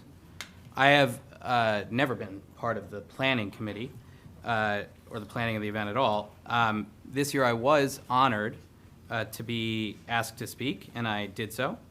I spoke about the tragedy of slavery, the continuing effects of systemic racism, and my own commitment as an extremely privileged elected official to use that privilege to pursue justice and equity for our community and the people I'm honored to serve. So I'm compelled to defend our institutions, those institutions that provide in this community moral leadership, institutions like the Interfaith Council, which has been tough on both Republican and Democratic councils.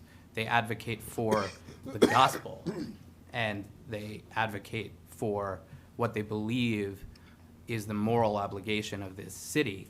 And I think it is disappointing that they have been attacked. And I think I agree with my colleague, Kevin, that it is heartbreaking the way that this has divided this community. And speaking for me, I know my role is also to advocate for things like affordable housing, which brings me to the next topic, which is I don't know if she's still here, but I do want to thank Kristen Sanborn for her bravery in coming here and telling us about this experience that she had. I've been on council for 6 years. I've been council president for 1. I don't think I've ever sent any message about city business at 11 o'clock on a Friday. Definitely not from my personal Facebook page, and definitely not about a program that doesn't exist. So I just want to tell Kristen that I will be following up and looking into this situation. Thank you.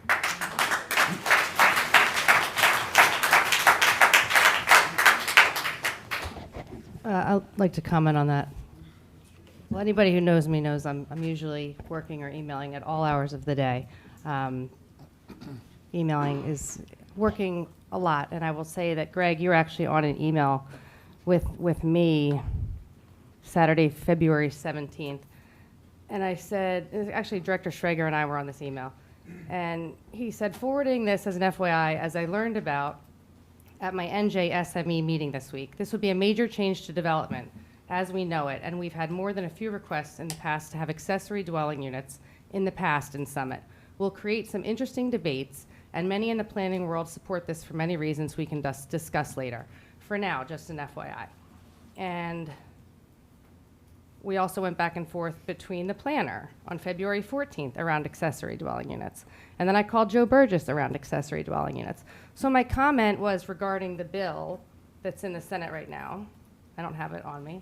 I think Singleton is the author of the bill for accessory dwelling units. I forget where it's at. Director Schrager, you could probably opine on that. Is it on right now still? Yeah, I couldn't. Through you, Council President, I don't have an update on that. I don't have an update on it, but we were talking about accessory dwelling units, and Governor Murphy, I think, has given, I think it's, don't quote me on this, but I believe it's around $10 million to 10 different municipalities. I don't want to quote it, but there has been some movement on accessory dwelling units, and part of our mission on the Mount Laurel Committee is to really advocate for anyone in Summit to deed restrict their home so that we can get more affordable housing. And if you do have land, we'd be happy to have the land. So anybody who's passionate and who has land, we have a bunch of abandoned homes in Summit. So my comment is, if you are passionate about affordable housing, and my email to Ms. Sanborn was just that. There's lots of different ways, and we're working really hard in the Mount Laurel Committee to get more affordable housing. I think that half the time I spend defending Lisa going down to Trenton because the bill that was just passed is not appropriate planning for Summit. We all want more affordable housing. We're working really hard to get more affordable housing every day in Summit. That's the reality, and we're working hard to do that. As far as Juneteenth, I think part of the confusion is that I was the pro temp, and I think Mayor Fagan said to me a few weeks before, "Are you going to speak? I'm not going to be here." And I said, "Geez, you know what? I think I'm going to be away too, but I'm not sure." And I was away with my family unexpectedly, and I called Lisa and I said, "You know what? I'm really sorry I can't attend the event. I'm going to be away." And I said, "Would you mind speaking for me?" And she said, "You know what? Even better, I think Jamel would be better off speaking." And I said, "Oh, great. Well, it sounds like you have it covered." So that was really the story around maybe why we weren't all communicating, but Mayor Fagan was away, I was then away, and when I talked with Lisa, Lisa said, you know, that Jamel would seem to be a perfect choice, and I don't think anybody could disagree with that. That's the most I've heard of it, and then I think my only other disappointment was that when we were allowed 45 seconds, I went back with Reverend Williams a few times, and I did say I'd give my time to Jamel, and I was not allowed to do that. I think it's important for everybody to remember this is a city event, and even at the Memorial Day event this year, I suggested perhaps we have a speaker that resonates more with the younger crowd. To get them motivated about service. So I think there's always different, you know, we can always give our opinion on maybe there would be, you know, a direction that the speaker could go in. And for Memorial Day this year, I recommended that we do that. And we had a great speaker. I think he really resonated with the crowd and it went over well. But the last thing I will say is I want to bring this community together. There's a lot of hurt in this audience, and I can guarantee that there has been racism, is racism in Summit, and my heart goes out to anyone who has experienced racism. Everybody in this room would say that, I think, hands down, would not believe in racism, would not advocate for racism. And we are here as a community, and to be together, and to build up each other, and to worship together.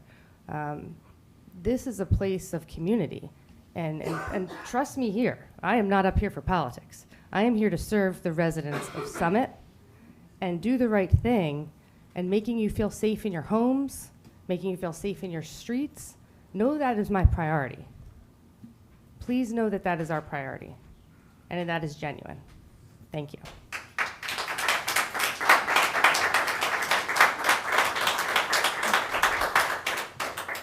Thank you. So I've written down a bunch of things to say, and I've scratched a bunch of things out, and I've written other things, and I've scratched other things out. I've witnessed some of the things that we... Hey, Bob. I'm sorry, Councilman Pulaski. Yeah, please. I've witnessed some of the things that we are talking about tonight, but I'm not going to go into all of them. Jamel Boyer is my friend, and you won't find a better one. He'll give you the shirt off of his back. I could never get into that shirt, but I know he would give it to me if I needed it. He's also a dedicated public official. Cares more about this town than he does about himself, and that should be obvious based on what we've seen him sit through tonight.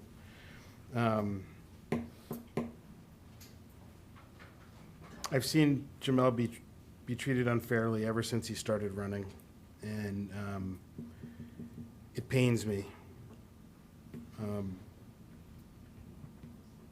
But I'm not going to get into all the details because this divisiveness pains me too, and I know that it pains Jamel. So I'm looking forward to hearing what he has to say, which I think is going to be something unifying and something great.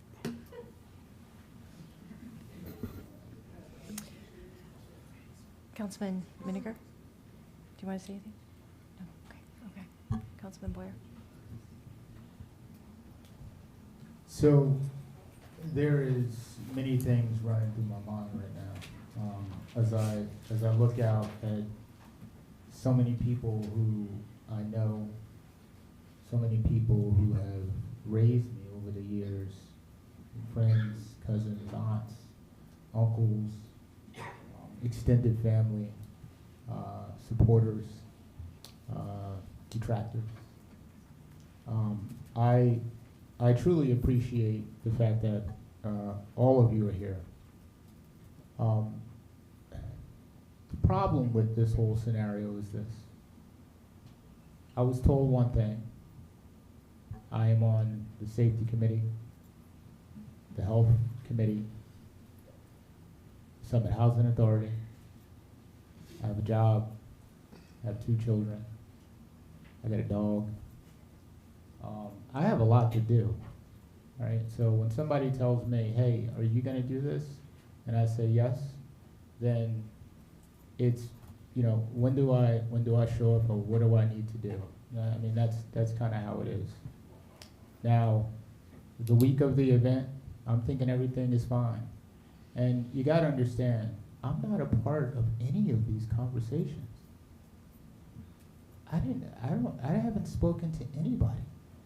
I mean, I'm getting phone calls about conversations that city employees and council members are having with Reverend Williams and Mrs.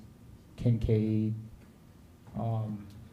and they were disturbing what was being said to me. So for a minute, I want you to put yourself in my shoes, if you can. Picking up the phone and someone saying to you, hey, you know, you can't speak at Juneteenth, and I'm kind of like, well, why? What's the issue?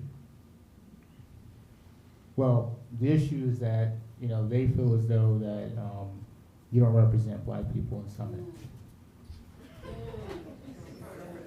I mean, hey, listen, I gotta tell you, you can, again, put yourself in my shoes. I'm getting phone calls, and this is what I'm being told. First, make concessions, and we're talking about giving folks time to speak. You know, yeah, Jamel could talk, but we gotta we'll invite everybody to speak. Well, okay. Well, and again, this is not really, it's not really about me, it's the circumstances that are involved, right? So those negotiations are happening, and then I think it was the I don't want to put anybody on the spot, but you know, one of the council members said to Reverend Williams, it's like, I don't understand this. I don't get it. Why can't we just give, if it's a time issue, we'll give you our time. Let him speak. And the comment was, well, we want to hear from the white people.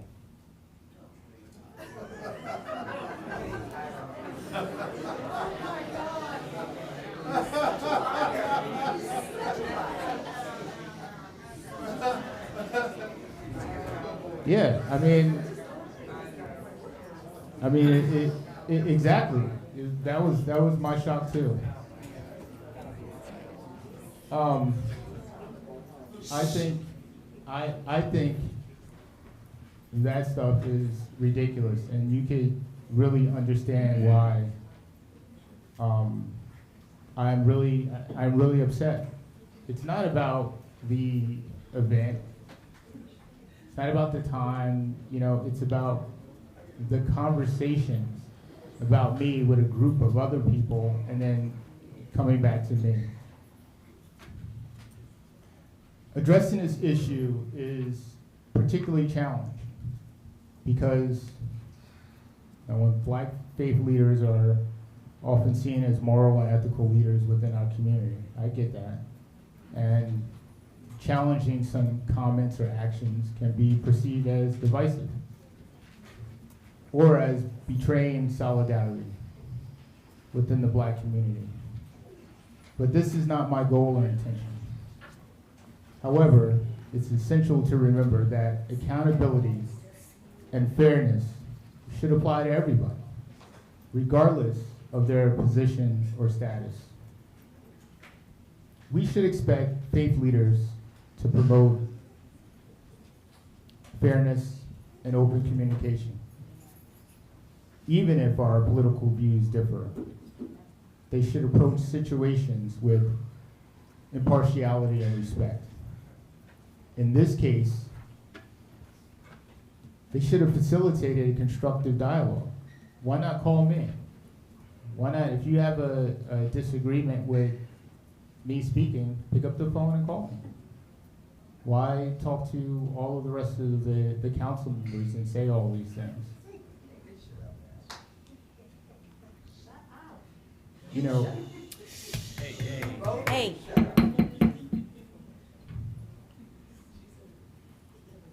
I care about the black churches in Summit.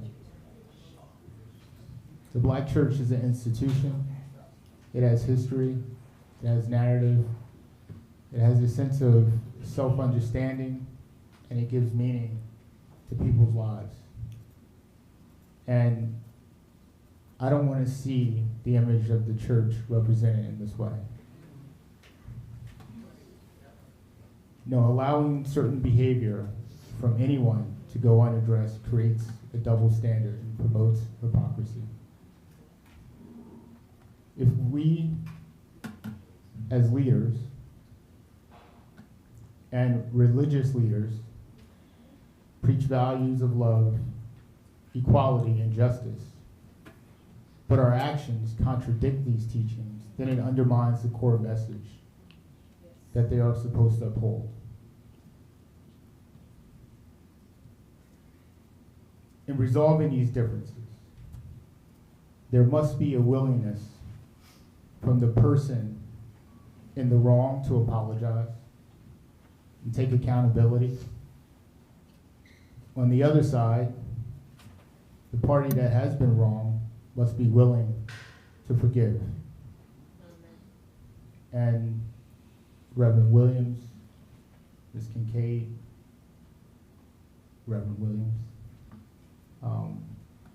whatever happened, I forgive all of you.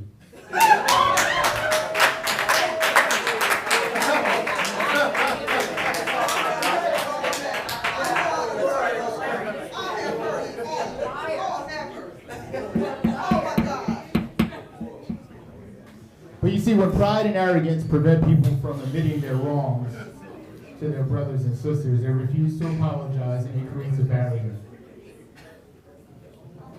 Similarly, when someone apologizes and the other side refuses to forgive, it fosters division. So for what you said, again, I forgive you. Oh, yeah, right. Exactly.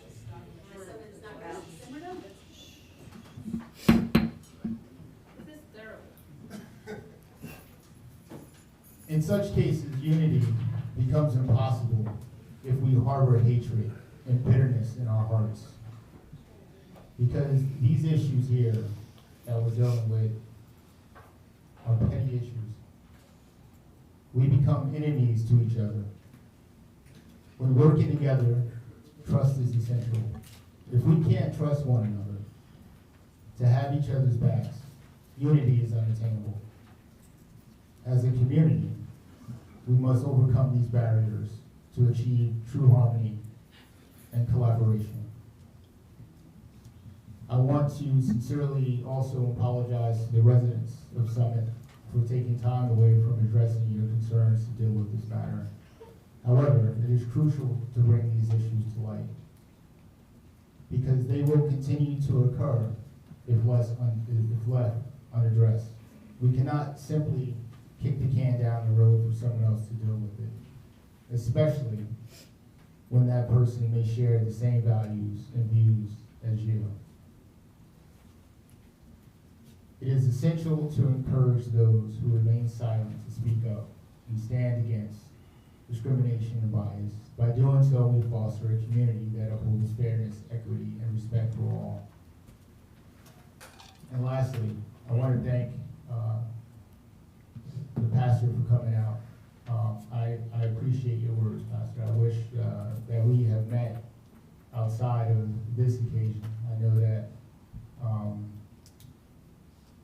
Dr. Charles Boyer frequents Fountain Baptist Church, my cousin, very frequently. The bottom line is that, yeah, there is a community issue, and maybe for months, really, the Reverend Williams and Miss Kincaid. My name is Taylor. Miss Taylor, thank you. We have had a miscommunication, but I've always extended my hand. Ms. Taylor, I've extended my hand to you during the debate, you wouldn't shake it. Reverend Williams, we had breakfast. I thought we had a great breakfast. The following council meeting, we could have resolved some issues, just you and me. And then it was completely different. I was always willing to work, but it gets to a point where, comments are too much, and I'm not one to just sit back. However, this community needs to be unified, and I don't want to be the person that causes any division within these families, because we're all family. I'm looking out at you. We're all family. And at the end of the day, I think we can work on repairing and restoring what has been lost here. Because I am here to help folks. You may not see it, but I grew up on Dennis Place. I'm on Weaver Street in Glenwood, helping out residents all the time.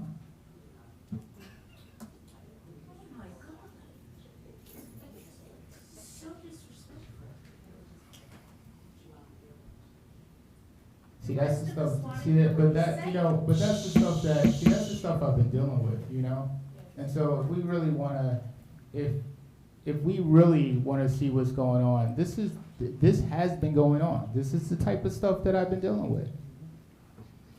So I'm trying, and I have been. I'm trying to come out and extend a hand, and this is what I've been getting back for several months.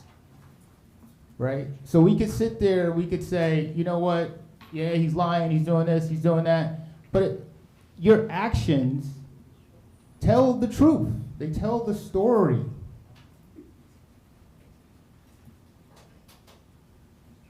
So if we really want to repair relationships,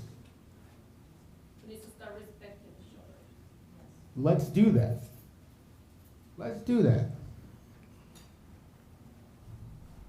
Thank you.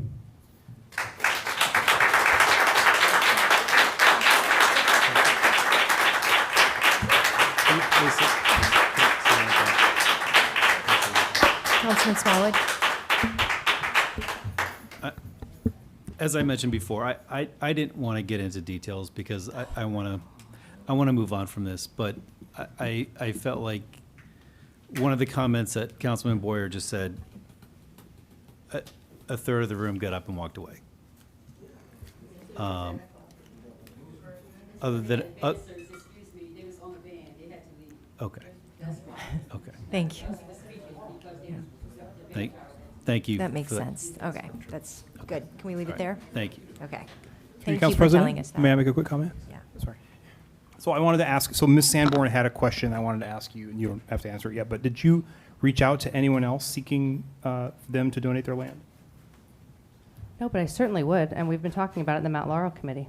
Anybody can donate their land. You didn't reach out to anyone else, though? I'd have to look back at my emails. But there was someone the other day who came up to council, and I said we should actually reach out to her.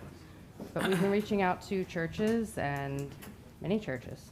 Yeah, anybody who wants to donate their land. Okay, great. But just to be clear, Wait, real wait, quick, wait, through I'm you, sorry. Council President. Okay. And D Sorry. district or D district. Yeah, just to be clear though with the community, ADUs, accessory dwelling units, right? There may be this bill, right, in Trenton about the possibility of ADUs and potentially funding attached. That may or may not be a good idea for this community, but just to be very clear, we do not have that possibility now. Right. Nobody can add an accessory dwelling unit as part of a zoning plan or anything like that now. You could deed restrict your house, but I have to see what Kristen was saying, but you said we have immediate availability, which doesn't exist. That doesn't exist. So we have to understand what's happening here. Right. Maybe I meant we have immediate availability. If anybody would like to donate their land, we can build, we have trust fund money, we can do a lot of things with it. Okay. I think We talk about it all the time. We gotta. yeah, we got to move on. But there I mean- ADUs do exist in Summit. Yes, but not as part of our zoning framework, and you can't add them on now as affordable housing, as was Right. seemingly suggested. No, I was speaking about the bill that is in the Senate. There's multiple different ways to look at it. So did the Mount Laurel Committee know that you were going to do that, though? Greg, I talk to people all the time. In fact, I have an email of you speaking to All right, you guys, I really don't want to do a this. developer for the Wells Fargo. So we talk to people all the time. You know this. I'm going to end this conversation right now between the two of you. Does anybody else want to speak on the conversation we were having about Councilman Boyer? I would like to speak. I wanted to clarify something, and it was my mistake. I did meet with Janice McClary. We had a lovely conversation. She invited me to speak. I had already planned a vacation with my daughter. And typically, the next in line is either the council president or the pro tem, which would be Council President Allen or Delia. And so that was sort of my obvious next step. I also really thought that Jamel was supposed to speak, already being included in the program. Regardless, had I thought to just say, well, this is a natural fit, we should ask Jamel. We could have avoided this entire conversation. So my apologies to the community for not thinking quickly on my feet and saying, I would recommend that you ask Jamel. So that said, I am proud to sit next to Jamel. I do think he is a very good man. I think he's a great friend. And I think he's an incredible father and an incredible husband. And he works really hard serving the residents of Summit. And I watched him hurt. I watched his family hurt.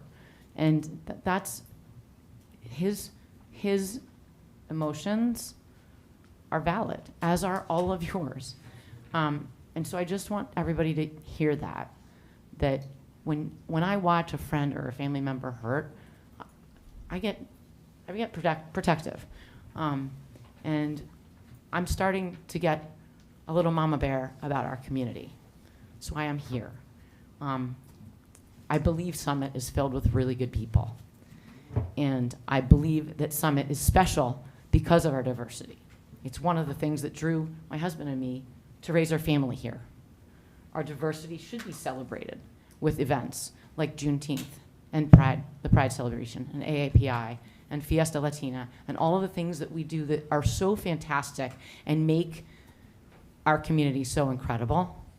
So I want to work together to ensure that the outcome of these events going forward continues to be celebratory and positive. And I like what I forget who said it.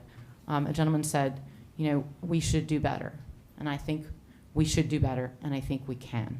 So I am asking all of you as community members to help us bring the community together, celebrate one another, and be kind and respectful to each other.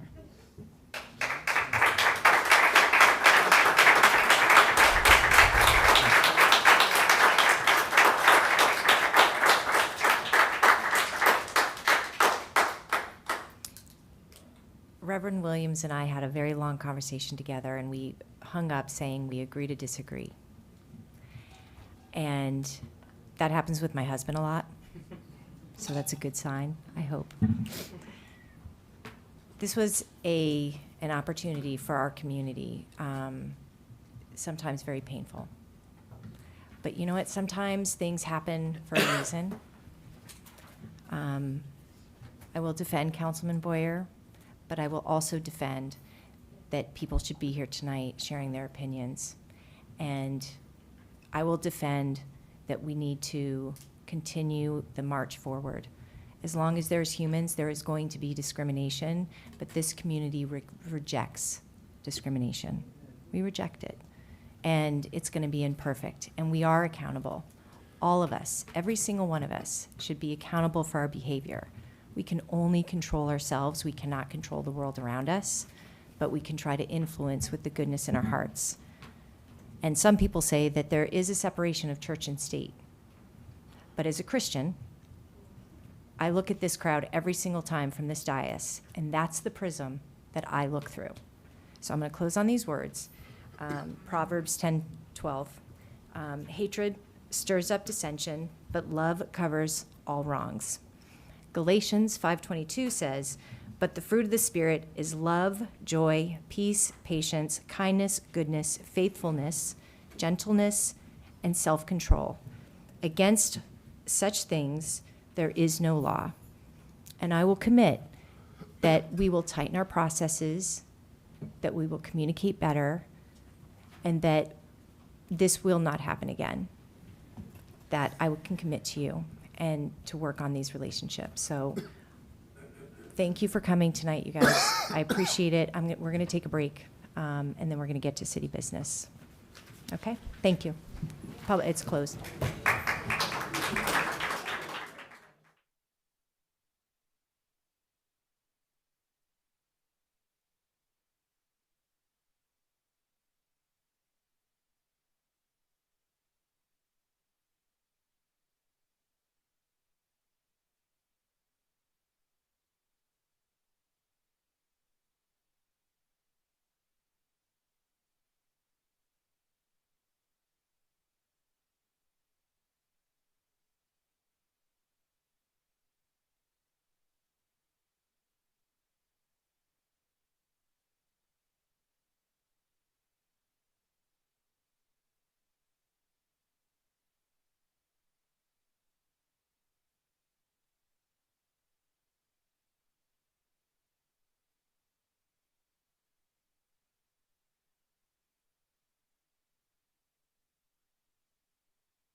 Hey, Mark, can you grab?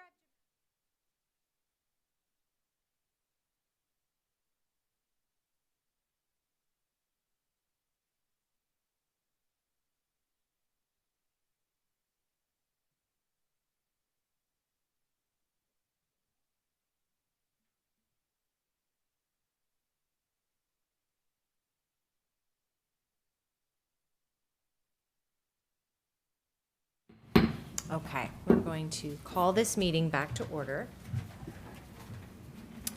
1 second. Okay. We are going to do ordinances for hearing. Madam Clerk, please read the first ordinance. Ordinance number 24-3322, an ordinance amending Chapter 4, General Licensing, Section 4-19, Public Places Where Food and Beverages Are Sold or Served of the Code of the City of Summit. Councilman Plowski. Thank you, Council President. This is ordinance number 24-3322.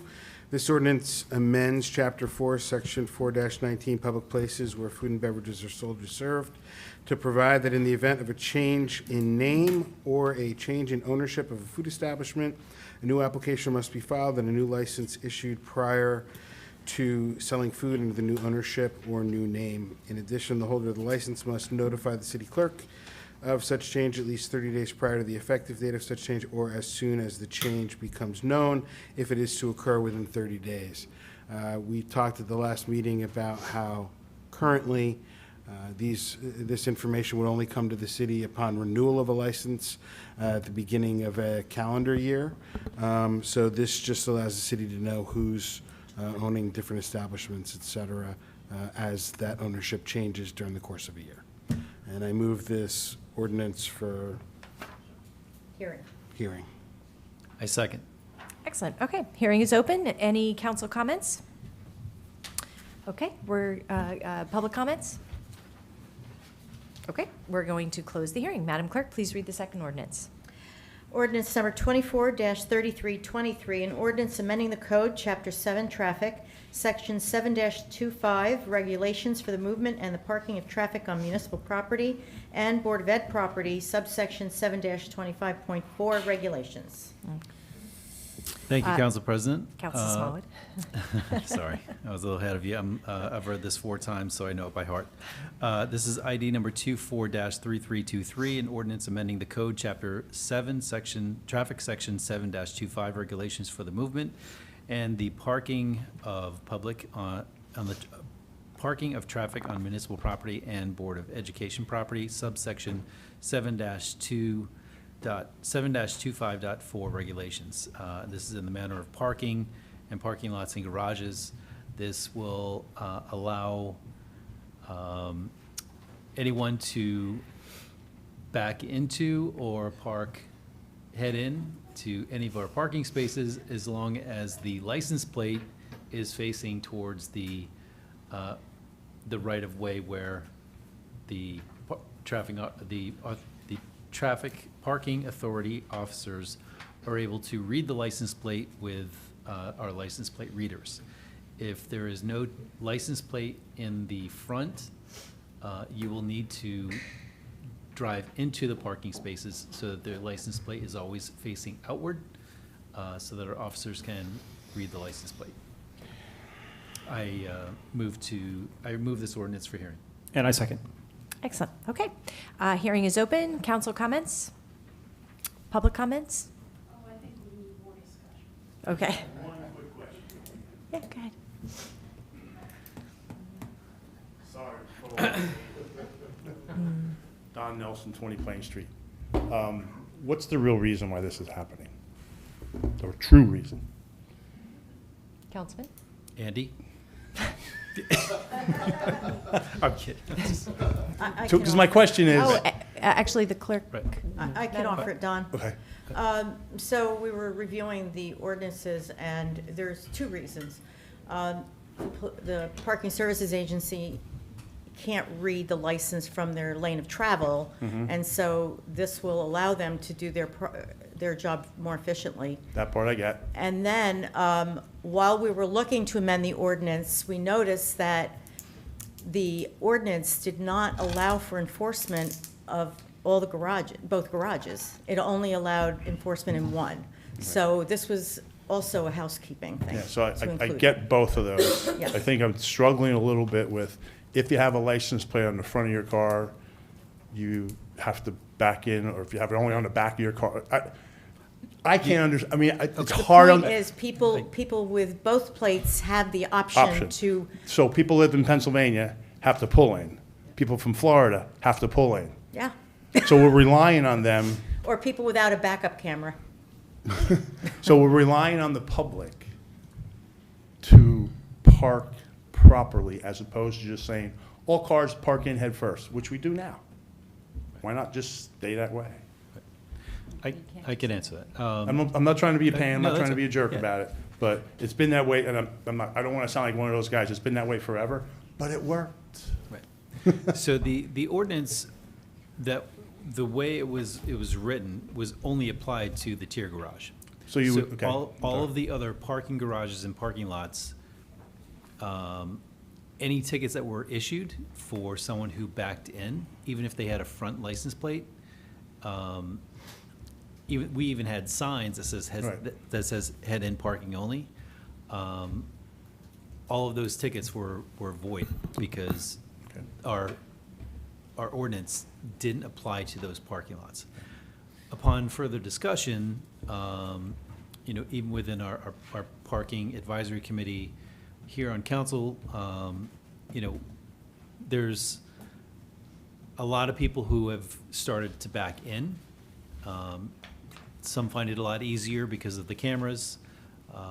If they have a larger truck or with a like a tow trailer hitch, if they're pulling in, a lot of times if that, depending on the size of the truck, that tow sticks out.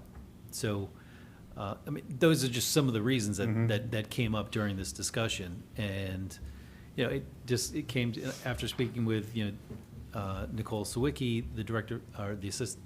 Yep, I know who she is. Right. The acting director Who, of. by the way, Parking very Authority. helpful with the computer. Yeah.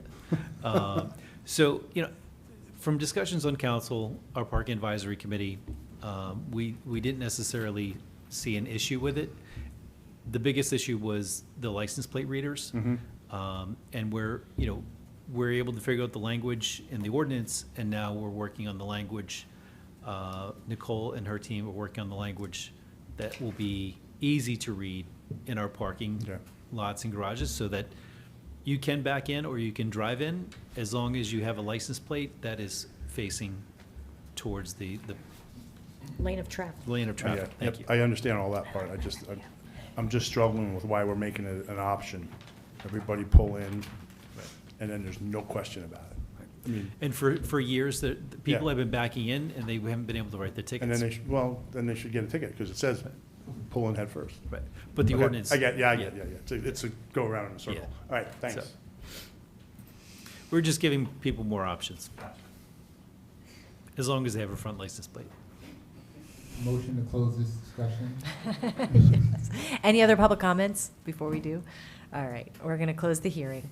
Madam Clerk, please read the first ordinance for final consideration. Ordinance 24-3322, an ordinance amending Chapter 4, General Licensing, Section 4-19, Public Places Where Food and Beverages Are Sold or Served of the Code of the City of Summit. Councilman Pulaski? Food and beverage. Oh, you got to do it again, yeah. We just had the hearing on this ordinance. You just moved to, After having just had the hearing on this ordinance, I move to pass it. Adopt it. Adopt it. adopt. Yeah. Who's going to second that? Okay. Second. Thank All you. right, wonderful. Roll call, Madam Clerk? Mr. Boyer? Aye. Ms. Hamlet? Aye. Mr. Miniger? Aye. Mr. Pulaski? Aye. Mr. Smallwood? Aye. Mr. Vartan? Aye. President Allen? Aye. Motion carries. Madam Clerk, please read the second ordinance. Ordinance 24-3323, an ordinance amending the code, Chapter 7, Traffic, Section 7-25 regulations for the movement and the parking of traffic on municipal property and Board of Education property, subsection 7-25.4 regulations. Councilman Smallwood? Thank you, Council President. After just having this hearing, I move to adopt this ordinance. I second. Excellent. Roll call, Madam Clerk? Mr. Boyer? Aye. Ms. Hamlet? Aye. Mr. Miniger? Aye. Mr. Pulaski? Aye. Mr. Smallwood? Aye. Mr. Vartan? Aye. President Allen? Aye. Motion carries. Okay, ordinances for introduction. Madam Clerk, please read the first ordinance. Ordinance ID number 11375, an ordinance of the City of Summit in the County of Union, New Jersey, adopting new stormwater management regulations pursuant to NJAC 7:8 and repealing and replacing Section 26-1 Stormwater Management of Chapter 26 Stormwater Management Regulations of the revised general ordinances of the City of Summit. Thank you. Councilman Smallwood? Councilman Hamlet? I'm sorry, Councilwoman Hamlet. Sorry. I wrote Smallwood. Oh, yep. 1137, sorry. Yeah, 11375. Right. Yep, sorry. Let me just pull up. Alrighty, apologize. This is ordinance 11375, an ordinance of the City of Summit in the County of Union, New Jersey, adopting new stormwater management regulations pursuant to NJAC 7:8 and repealing and replacing Section 26-1 Stormwater Management of Chapter 26 Stormwater Management Regulations of the revised general ordinances of the City of Summit. I would like to move this ordinance for introduction. Second. Excellent. Okay, council comments?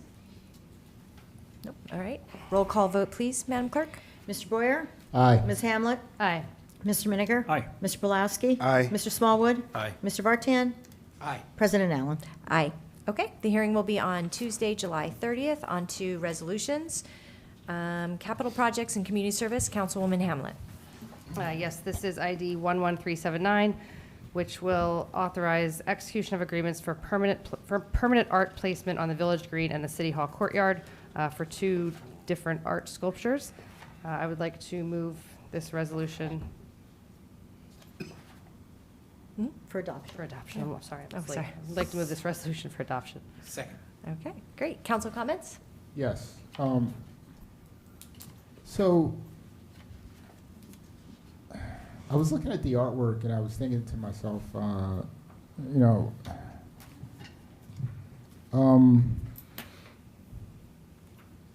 is there any other type of artwork that we could? Is this? I didn't know the bear and I've seen it, before, and I know the city's spending money, on this in the courtyard, and were these the only options, or I'm sorry? Councilman Boyer, if I could, Mayor, do you want to talk about, or Greg has more familiarity with the art, but I mean, this is, all the art approvals go through, the Public Arts Committee, and it's been very vetted, it's very, Elizabeth, I don't know if you were, or Director Schrager. Yeah, I was gonna say, and Director Shager certainly can speak to the process better than I can.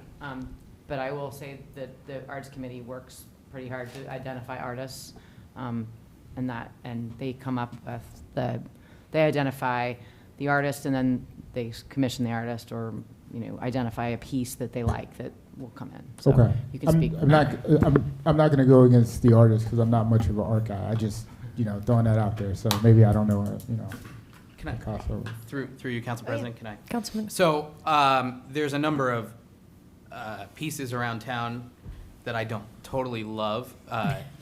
However, that's the point, right? We're Right. talking about public art, right? So you don't have to like it. It's just basically, here we are with some art. And the Public Arts Committee, the Summit Public Art, which I do believe is paying for these. I don't know that there's city money involved in these at all. The theme of this year, when we met with them, they told us the theme of this year was basically permanent art and adding a few more permanent spaces around town so that these bears are pretty universally loved by people that reach out to the art committee, and they're cool looking, I think. The other one I like a lot as well, because they were previously here, the same artist, the same concept. They were here in the courtyard, and it's the same artist who did the Promenade Fountain, which is also another permanent piece of art there. So these are, I think, two both pretty good pieces, and they may not be everybody's cup of tea, but we're talking about art, and that's a good thing to have in a city, I think. So, thank you. Okay. Councilman Smallwood. Thank you, Council President. I guess I've seen the bears, and I like them, and again, I'm not astute art collector or anything like that, so I will rely on the experts. My only issue that I have is permanent. Is this permanent there forever? Yeah, I mean, because because down the road, there's going to be turnover. Unless I steal it. Yeah. I like the bears. Once there's obviously going to be turnover on the art committee, right? We only have so much land that we can place art. So my issue is with the permanent, right? In 5 years, 10 years, what happens if there's a new art committee and they want to put something on the village green and we're running out of space and we don't have room, and maybe we could find another place for the bears, maybe somewhere in the woods, along a path.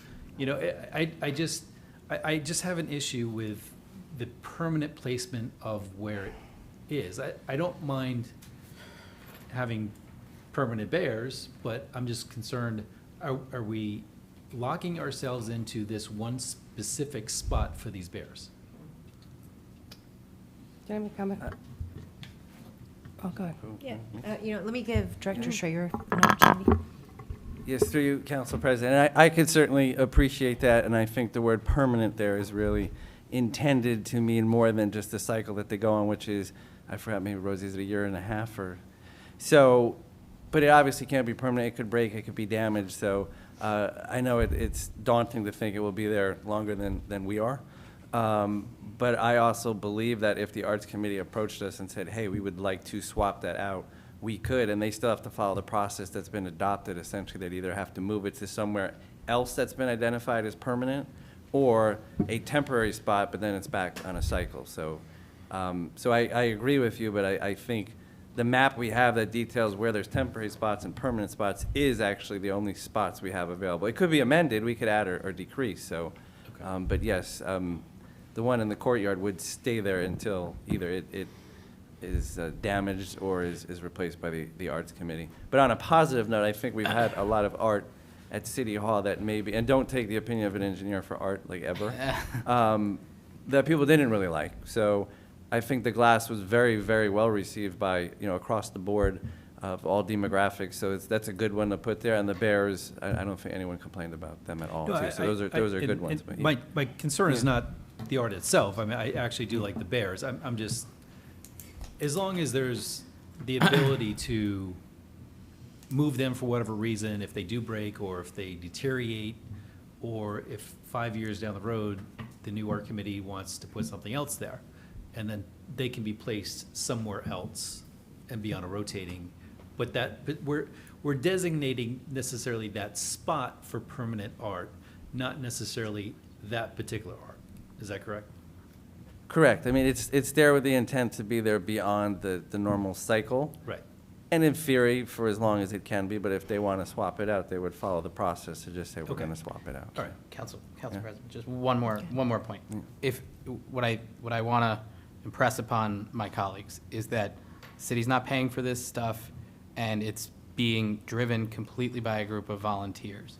So if into the future, the money that the Summit Public Art is able to raise is not there, or if there is a group, no longer a group of people who is really dedicated to getting art to replace the non-permanent art, then it goes away and it fades away. I think what's happening here is we should think about this as future-proofing the art, and that there will be art beyond funding sources, beyond volunteer capability, that it's there. Thank you. Director Schrager, who maintains it? It will be the city once we take it over, yes. So it would be like the Sentinel tree down on Broad Street, which every few years we hit it with some solution because it does get impacted by the rain. So comparable. It's the same, I don't want to use the word, I think it's diachromatic glass, but so we have it at the promenade that we're ready, I don't want to say experienced at maintaining, but we already have one to maintain. So it would be similar, it would be us, but. Are we going to end up owning the art if it's permanent, like technically permanent? Insurance? Do we own the art? Yes. We do own the art. So then we need to put that in our risk liability. Yeah, and that's Stuff. all been So if we try done. to but sell it, yes. we have to go out for auction. Unless it has mold, and then point, you could 20 just years from dispose now. of We it. didn't even get it yet. We were I trying to sell it. know, but We're trying to sell it. We didn't I'm even get always it. trying to plan. And I just want to clarify, I have no issue with the art. It's the whole permanent thing that bothers me is if something else wants to be replaced there by the art committee in the future, but you explained it, and they can still replace that with something else, they just go through the same I process. like the man at the train station with the briefcase. Remember him? I like him. I think you should have him back. Right. I drove by him the first time and I said, he's not real. Councilman Hamlet. I mean, I would like to just, Greg is correct in that, this is obviously done through public arts, but there is a cost to the city. So, we will be using DPW workers. We're putting a concrete platform out there. We're putting an electrical conduit. So this is definitely costing the taxpayers some money. But I do agree with Greg that, this is funded mostly by 98% by Summit Public Arts. But I did want to say that through this project, we're definitely spending some money. Not a ton of money, but we will be spending a little bit of money through our DPW workers and some electrical work and a concrete pad and whatever else it is. So. But I think we should move on because it's a late night, and I think we're all about putting this art and getting home. That's my last comment. I like the art. Okay. Did I do public comment on this? Through you, Council President. Just a quick question. Is it inappropriate to ask the mayor's opinion on this? I just wanted to know. It's not inappropriate. Oh, Mayor? okay. About the art. I You like it? the bears. Okay. I like the dichroic glass that we had here before. There are some pieces I don't love.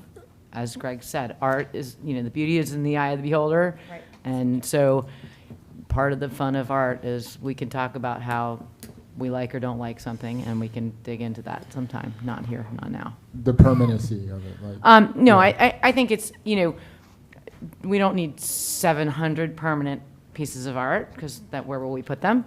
But I think it's appropriate to sort of, as Greg said, future-proof the installations to some level.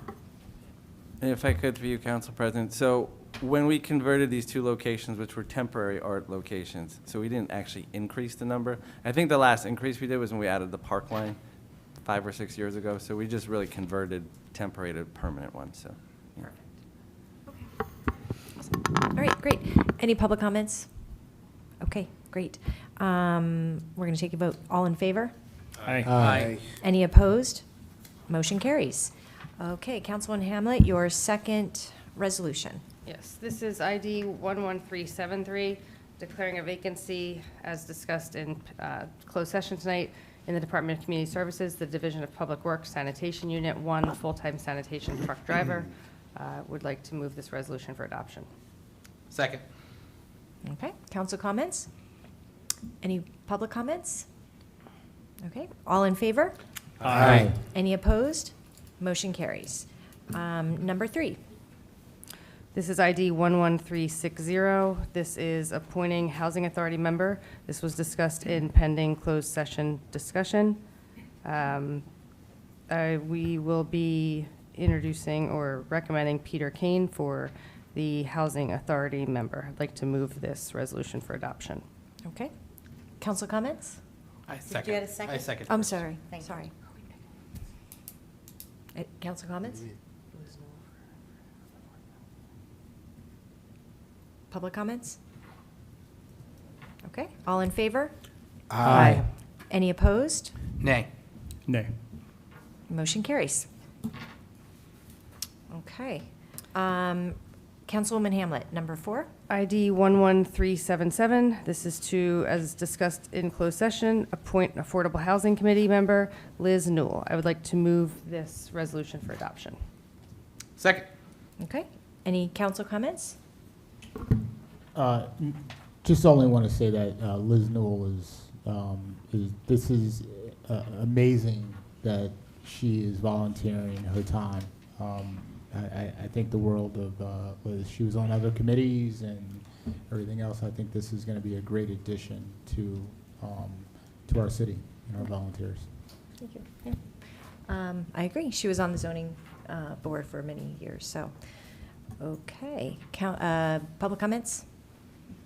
Okay. All in favor? Aye. Any opposed? Motion carries. Okay. Safety and Health, Councilman Boyer. This is resolution ID number 11372, declaring a vacancy within the fire department. Pending our closed session discussion, I'd like to move this for adoption. Second. Council comments? Public comments? Okay. All in favor? Aye. Any opposed? Motion carries. Councilman Boyer, your second resolution? This is resolution ID number 11381, appoint 2 police officers, pending closed session discussion. I would like to move this for adoption. However, I would like to say that we are adding 2 amazing police officers, Robert Pons and Uriel Castillo. Robert is a current Chatham Borough police officer, and Uriel Castillo is from Patterson. And I met Uriel, man, it's almost maybe a month and a half, 2 months ago, and I couldn't be happier with him. The first thing that he said, it was like reading my mind. He said, "I can't wait to start because I want to walk around downtown and meet everybody," and going into the shops. And I saw Bob was just like, "Oh, this guy's amazing," you know. So you know, it's good to get some new spirit downtown. I think this is really, these 2 guys are really what we were. These 2 officers are really what we were looking for. So I'm very happy with that. So I'd like to introduce this resolution for adoption. Second. So, council comments? Public comments? All in favor? Aye. Any opposed? Motion carries. Okay. At this time, we're going to vote on the consent agenda. Do I have a motion to approve the consent agenda? So moved. Do I have a second? Second. Can we pull, I want to pull something out. Yep. What would you like to pull out, Councilwoman Hamlet? No, I'm going to pull. Paul's looking at me. The firehouse change order. So I just have a question. Sorry. I just want to pull that one out. Go ahead. Okay. So I just have concerns about I forget what number it is. The fire headquarters project. I've been going through back and forth with Chief and Bimbo about this today. I'm just having a hard time. I know the drip pan is $5,500, and I'm having a hard time. I think the reason I'm having a hard time is because a change order for me means that the project has changed. And when we got the original specs of the firehouse, I feel like it should have been included, because what has changed in the project that requires the drip pan, and why didn't they catch that when they were building and doing the specs for the firehouse? And I think I mentioned to you today, I'd like to see why it's costing so much. I know it's custom, but it's just, I don't know, it's just not making sense to me. And I'm sorry, I know it's late, but I just, Okay. Made it worthwhile it's a to lot of stay. money, so tell me why it's so much money. The reason we had to do it, it wasn't caught in the plans because it's not something that's normally done. And the as-built are always a little different than what the plans are. So once the electrical service stuff was in and all the conduit and piping that was above it, some of it is for the electrical systems themselves, some of it is for drainage from the roof, plumbing and all. The electrical inspectors thought that the condensation that might occur in there would drip down on the electric panels and cause a problem. So it wasn't originally in the plans. Once it was built, it was realized that we needed it. Because everything is already in place, it all has to be fabricated on site. So it's not like you just go out and buy a plastic drip pan and put it in there. And it's not just the drip pans itself, it's then the piping that has to come down the walls and direct the water outside, so. And that's not something that would be to code, because I'm just understanding, so the drip pan is for the condenser. Well, the condensation that would come off the pipes that are in there. So why are they until overlaying everything's in electrical place, stuff? That's what I'm just trying to understand. like I say, until everything's in place, you can't really see that. When they draw the plans, they show pathways from the panels to wherever the electric is going, but they don't actually see where all the piping is. So once all that conduit is put in place and they realize that it was actually over all the panels, it spurred the need for it. So we didn't realize that until the electrical inspector went. And, Through you, Council President. Mm-hmm. Chief, wasn't the issue that the Union County had a different requirement? Like, it was inspected, then the county came in and said, no, we have a different requirement. Not for the drip pans. Okay. The county requirement was for the drop curb at the street. That's not anything that's required by code, but it is required on the county road. So we didn't know that until they came and reviewed it. So it's separate, it's on the same change order, but they're separate issues. Thank you. Okay. Great. Good. Most expensive drip pan we'll ever approve. Yeah, you're worth it. I've All right, never thanks. put a drip Appreciate pan it. in, so. Fireman's been funny about electric. Yeah, I Thank just, like I said, you. I Yeah. change orders, I'm just funny about, because I know we're not getting a bigger anything, and I think it should, all this stuff should always be caught in the beginning, so that's one where I was just sort of stood out to me today. Yeah, and the huge scale of it, it's Yeah. really a minor thing that, something like that. And again, once stuff is built and put in place, you realize that other issues come up with it, and that's one of these cases where, even when they were building it, the electricians and all, the plumbers, they didn't see a need for it, but once the inspector came and said, this could cause a problem, Okay. it's not something we could do without. So All right. we really don't even have a choice, Okay. otherwise we won't get Yep, an I electrical know. inspection. Thanks for explaining So- Through you, Council President. Thank you. Yep, Councilman Graves. Councilwoman Hamlet's detail on this is spot on, because I think there's not that much more money that we could, be using on this project, right? So, we have to be very detailed about the change orders and additional fees. I mean, we're coming up towards the end, right? There's not a lot of money we can be taken out of the pot. So, I'm not saying that we need to be overly concerned, but we need to really scrutinize where we are right now with this. So. Council President, through you. Yeah. A project of this size, we normally would have done 7 or 8% contingency, and we chose to do it with 3, and part of that went to Section 20 costs, so we're really dealing with a 2% contingency. So if we are up against the fact that we're coming close on the top of our budget, it's because we allowed ourselves such little wiggle room, because we did so much up front, and we did a lot of design work, a lot of work Value engineering. ahead of time so that we didn't have to come across change orders. So if there is only a little bit of money left, it's because we only really allowed ourselves a little bit of money, and we've been pretty good keeping that in check. So. Thank you, Chief. Councilman Vartan, did you want to say something? I want to say something about something else, if we're done with the drip pan. Yeah, we're done with the drip pan. Thank you. Sure thing. We have a bunch of Chapter 159 adjustments in here. So on the 4th of July, a dear friend of mine lost her son to addiction. And that is not a disease that affects a person. It also affects a family. It also affects a community. This community now, with all these adjustments, now has over $600,000 from the National Opioid Settlement Grants.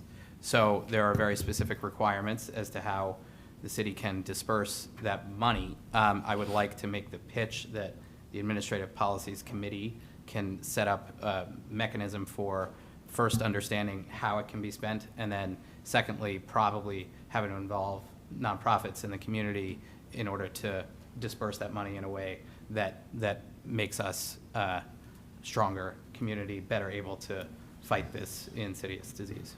So that's all I'll say about that. So we do have interns this summer working on Yes, that yes. exact I heard. discussion.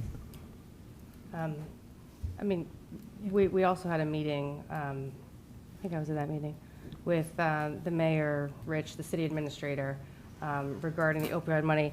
One of the things that came to my attention was that a lot of the opioid money that we had from the last few years, we haven't spent yet. So I approached City Administrator Rogers. Tammy, you might be able to opine on how much money we haven't spent so far. None of it. We haven't spent any of it. So We have all this sitting there. We have to do something. Right, right, absolutely. So I think Yep. our initial meeting was really, really good, and I think that's why it's great that Michael has the interns working on it, and it's really, really important. I'm sorry to hear about your friend Greg. Thank you. All right, great. Okay, so do I have a motion to approve the consent agenda? You did that already. And you Okay. just need a vote. Now I need a second, and now I need a vote. All in favor? Aye. Aye. Any opposed? Motion carries. Okay, council member comments. Anybody? I just have one, and I promise it'll be quick. I'd like to put back on the agenda, and don't be mad at me, the loading zone from last meeting. I want to take another look at it, and maybe we'll have to put it back on the agenda, but I just want Director Schrager to look at it. He was out last meeting, and I didn't have a chance to look at it. I went out again and looked at it, and I received about, 40 pages from a resident that I spoke to recently, and I think the chief of police might have some information regarding it. But I do have some concerns about the loading zone that I didn't have before. Maybe I'm wrong, but I just want to have another discussion about it. And I might be wrong. That's okay. I think it's a tough intersection, and the reason I think that is one of our residents' daughters actually got into a car accident there this year. Now, there was snow involved, but the loading zone is so close to the crosswalk that when you're coming out, it's near Harquail, and when you're coming out, if there's a car at the loading zone, and if somebody coming in to that Glenwood Place, it's really, really tight, and I didn't realize it 2 weeks ago, and I'm realizing it now, and I'm just asking that we take another look at it. So I don't know how we do that, but. Well, you can do it two ways. You can send it back to committee and have them, because I think it came out of CPPS. Yeah, I don't think you guys had this information when you did it, so. No, we didn't, but through you, Council President. We didn't have that information, but this was a larger kind of loading zone appropriation, per se. We're going to put loading zones all over downtown, so if there's an issue with this one, it looks like there's a historical, I saw the email, we could, take a look at it. I don't know if, Aaron, I don't know if you know anything about this, or. Well, I think the other thing we have to make sure is that people, like there was a car parked there last night for like 2 hours, like it's a loading zone, and it's not going to work if. So through you, Council President, the communication from the resident came in, and after reviewing it, I referred it as a DAR to the Safety Committee and copied the Parking Services Director, because it originally, the ordinance came out of Parking Services. Okay. So I believe it's been referred to the committee already for review. So through you, Council President. Aaron, I don't think you need to respond right now. We'll take a look at it in committee. Yeah. Unless you want a copy of that, or Aaron, I'll send everything to you. Through you, Council President, I believe Councilmember Hamlet sent, which came from resident Colangelo, so who does have a pretty keen eye on the street. So, but I think just moving forward, as we might be proposing some others, I mean, he's a valuable resource. We could just ask him for some input. But no, that's fine. We could take a look at it. So, yeah. I do want to thank Council President. We did have Lieutenant Daly take a look at this from a safety perspective. There used to be 2 actual parking spots there with meters, and when we took out the meters, what part of the history was they took out the actual meters itself, and then people were actually just parking there for free, and so that's what made it rather than making it a loading zone at that time, they just made it no parking. I did drive by there today. I did take a video. From a safety perspective, Lieutenant Daly did approve this. It is set back far enough from the crosswalk. I also did ask Lieutenant Daly if he would do a search if there's been any pedestrian in the last decade issues in that area. There were a couple of accidents. 2 of them were box cars backing up into another car, but had nothing to do with that particular space. And then there was a couple of other accidents in that area, but not in that particular spot.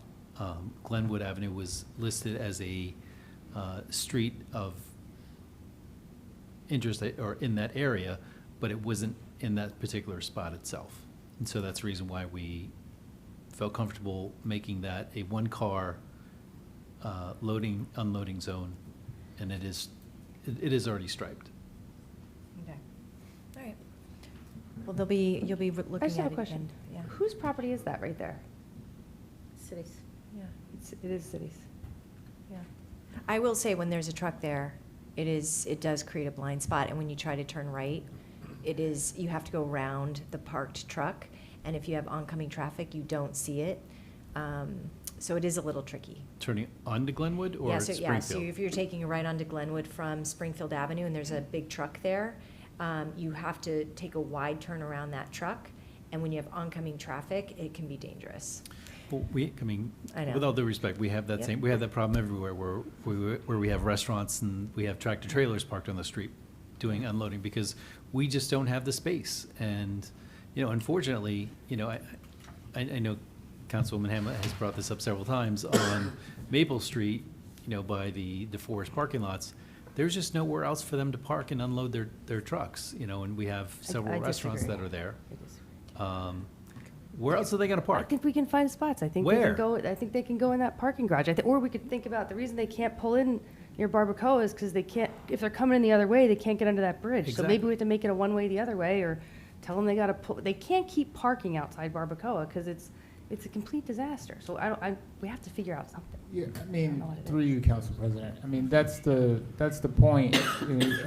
We've been talking about it in safety, about loading zones all throughout downtown, right? So that these trucks and cargo, utility vans could be able to park and unload their goods and services. But the one by Glenwood, I thought I heard Council Small would say a loading zone for a car. Did you say car? It Just could anything? be. Yeah, car. I thought that was specifically for like trucks, and I didn't know cars could, I don't know. But I digress. We could talk about it later. But Sorry to bring it up. All right, it's been sent around. So any other council comments? Okay, I'd like to make a motion to adjourn. yep. Do I have a motion to adjourn? Yes. Do I have a second? Second. All in favor? Aye. Any opposed? Motion carries.